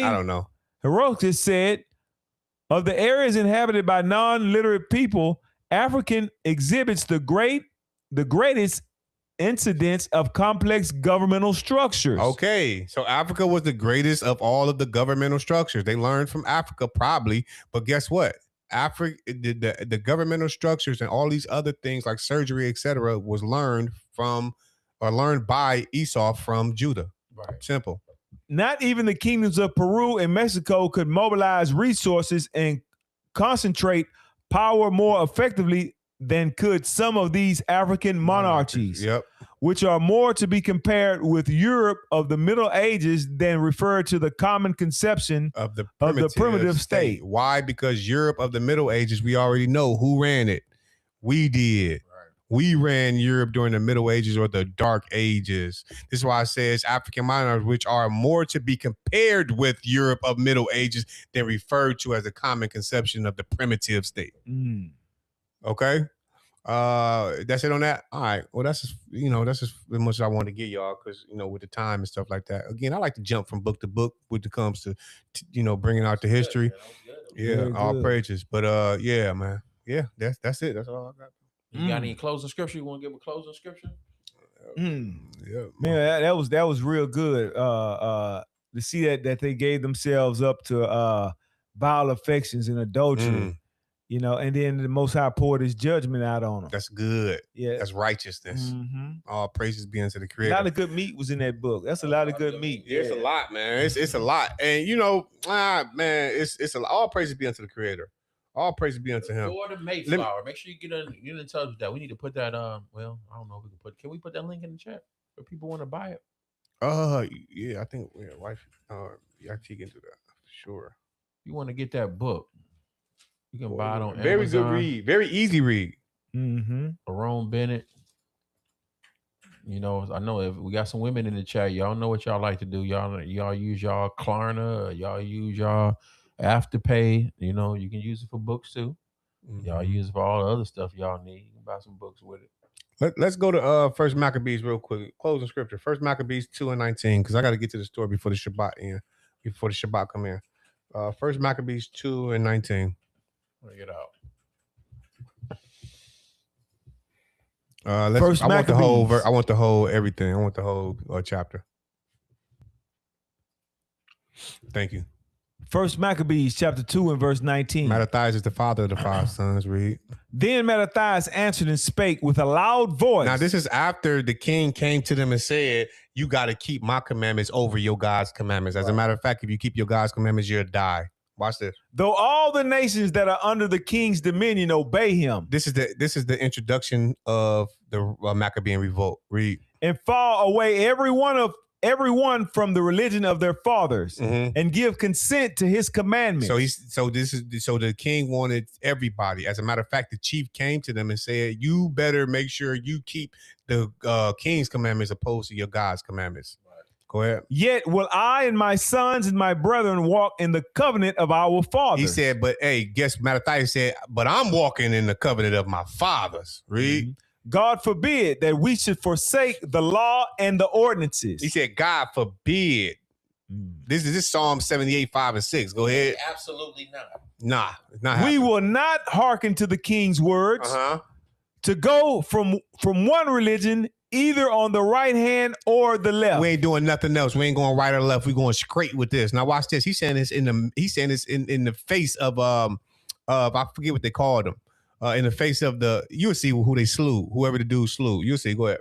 Now when he had left speaking these words, there came one of the Jews in the sight of all to sacrifice on the altar. Now this dude about to come after Mattathias said, we ain't doing that. We ain't doing that. Now this Jew come trying to sacrifice. This is why he wasn't called a Jew in the New Testament. This is why men weren't called Jews. They were called Greeks, because a lot of men did what this man about to try to do. Watch. Which was at Modin, according to the king's commandment, which thing when Mattathias saw, he was inflamed with zeal. Man, he was zealous about the law, man. Go ahead. And his reins trembled. Neither could he forbear to show He couldn't hold it back. He couldn't forbear what? To show his anger according to the judgment. He couldn't hold it back. He said, what did I just say? Read. Wherefore he ran and slew him upon the altar. He wouldn't kill the Jew upon the altar. All praises. All praise be to the Creator. This is a great closing scripture, because in it you can also see that Mattathias did not see when we brought out the powers that be. They was trying to cause his people to sin. He resisted the power in the sense that he resisted. He's not going to break the law. He said, yet him and his sons will not consent to the king. Exactly. Hey, read on. Watch this. Read on. Come on, let's do this. Watch this. And the commissioner is who I'm saying. The commissioner was there. The commissioner was the one to try to give the king's law to Mattathias and all them Jews over there. And the Jew walked right past Mattathias and said, "I'm sacrificing to the king, bro." And got killed. Got his behind torched. Also, watch this. Watch this. Also what? Also, the king's commissioner who compelled men to sacrifice, he killed at the same time. And the altar he pulled down. Man, he killed the commissioner too. Got him too.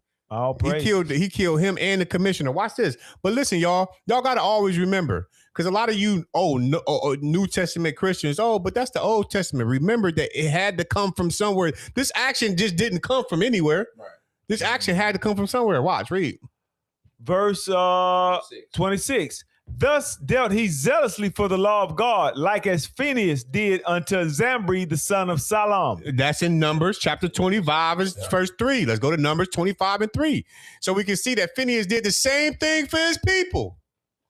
He did the same thing. All praises. And if you look in your book, it'll tell you right there as a reference. Yeah, Numbers 25 and 3. Watch this. Numbers chapter 25, verse 3. And Israel joined himself unto Baal Peor. Baal Peor was the god of the gods that were of Moab. Right. And the anger of the Lord was kindled against Israel. Now he was pissed. Read. And the Lord said unto Moses, take all the heads of the people and hang them up before the Lord against the sun. He wasn't playing. Read. That the fierce anger of the Lord may be turned away from Israel. Watch this. And Moses said unto the judges of Israel, do what? Slay ye everyone his men that were joined unto Baal Peor. So if you sacrifice to this God, if you sacrifice unto that God, you're done. Slay him. You're done. What that dude be saying? He get a job. Every time he get a job, he fighting somebody. Yeah. You say it one more time to me, you're done. Right. Man, I watch that dude on Instagram. That boy crazy. Go ahead. And behold, one of the children of Israel came and brought unto his brethren a Midianite woman. There go another one. Here go another nigga that just said to hell with it. Go ahead. In the sight of Moses and in the sight of all the congregation of the children of Israel who were weeping before the door of the tabernacle of the congregation. Moses didn't even have a chance to get up and react. Go ahead. And when Phinehas, the son of Eleazar, the son of Aaron, the priest, saw it. So his nephew. Yeah. Yeah. Go ahead. He rose up from among the congregation and took a javelin in his hand. And he went after the man of Israel into the tent and thrust both them through. Read. The man of Israel and the woman through her belly. He killed the man. He killed the Judite and the Moabite woman. So that was the Moabite woman, if I ain't mistaken. The Midianish woman. Thank you. Woman. Go ahead. So the plague was stayed from the children of Israel. That's the point right there. Mattathias saved Israel from a plague. That Maccabean revolt, he saved them from a plague. This is what Phinehas did. He saved them from a plague. Not just the plague of the Midianish woman, but the plague of Baal Peor. Right. Let me read verse 10 and 11. Yeah, go all the way to 13. Read. And the Lord spake unto Moses, saying, Phinehas, the son of Eleazar, the son of Aaron, the priest, have turned away my wrath from the children of Israel. So it was righteous. While he was zealous for my sake among them. The word that he used. He so zealously. Yep. You read it in Maccabees. His zeal is what it is. While he was zealous for my sake among them, that I consume not the children of Israel in my jealousy. Yeah, because God, what's the first commandment? Thou shalt have no other God before me. I'm a jealous God, bro. Right. It's just that simple, bro. So he said, now thank you for doing that, because now I ain't got to be jealous no more. Appreciate you. Go ahead. Wherefore saith, behold, I give unto him my covenant of peace. Now Phinehas got the covenant of peace. All praises. And he shall have it, and his seed after him. Ooh. Even the covenant. So your daddy set the tone for your blessings or your curses. Yeah. I heard a woman said I heard a woman say, if you don't, what she say? If you don't deal with your demons, they'll raise your children. They sure will. That's fire. It's fire. Go ahead. So you need to deal with that, bro. Now that dude right there was about to go sacrifice and have sex with that Midianite woman, man. Come on, man. And he shall have it, and his seed after him, even the covenant of an everlasting priesthood. Oh, that's the Levite. That's the Levitical. Oh my goodness, that's a very good covenant right there. Go ahead. Because he was zealous for his God and made an atonement for the children of Israel. He made an atonement. Who was the atonement? That blood that ran down that bedpost was the atonement, boy. He wasn't playing with them, bro. Man, all praises be to the Creator, man. So that's what I got on when we read that book. Was very good. All praises. Very good closing scripture, man. The Covenant Brothers podcast. Make sure you like and subscribe. Make sure you share. Make sure you tune in to us on all media platforms. And remember, family, we love you, and ain't nothing you can do about it. Peace. Shalom.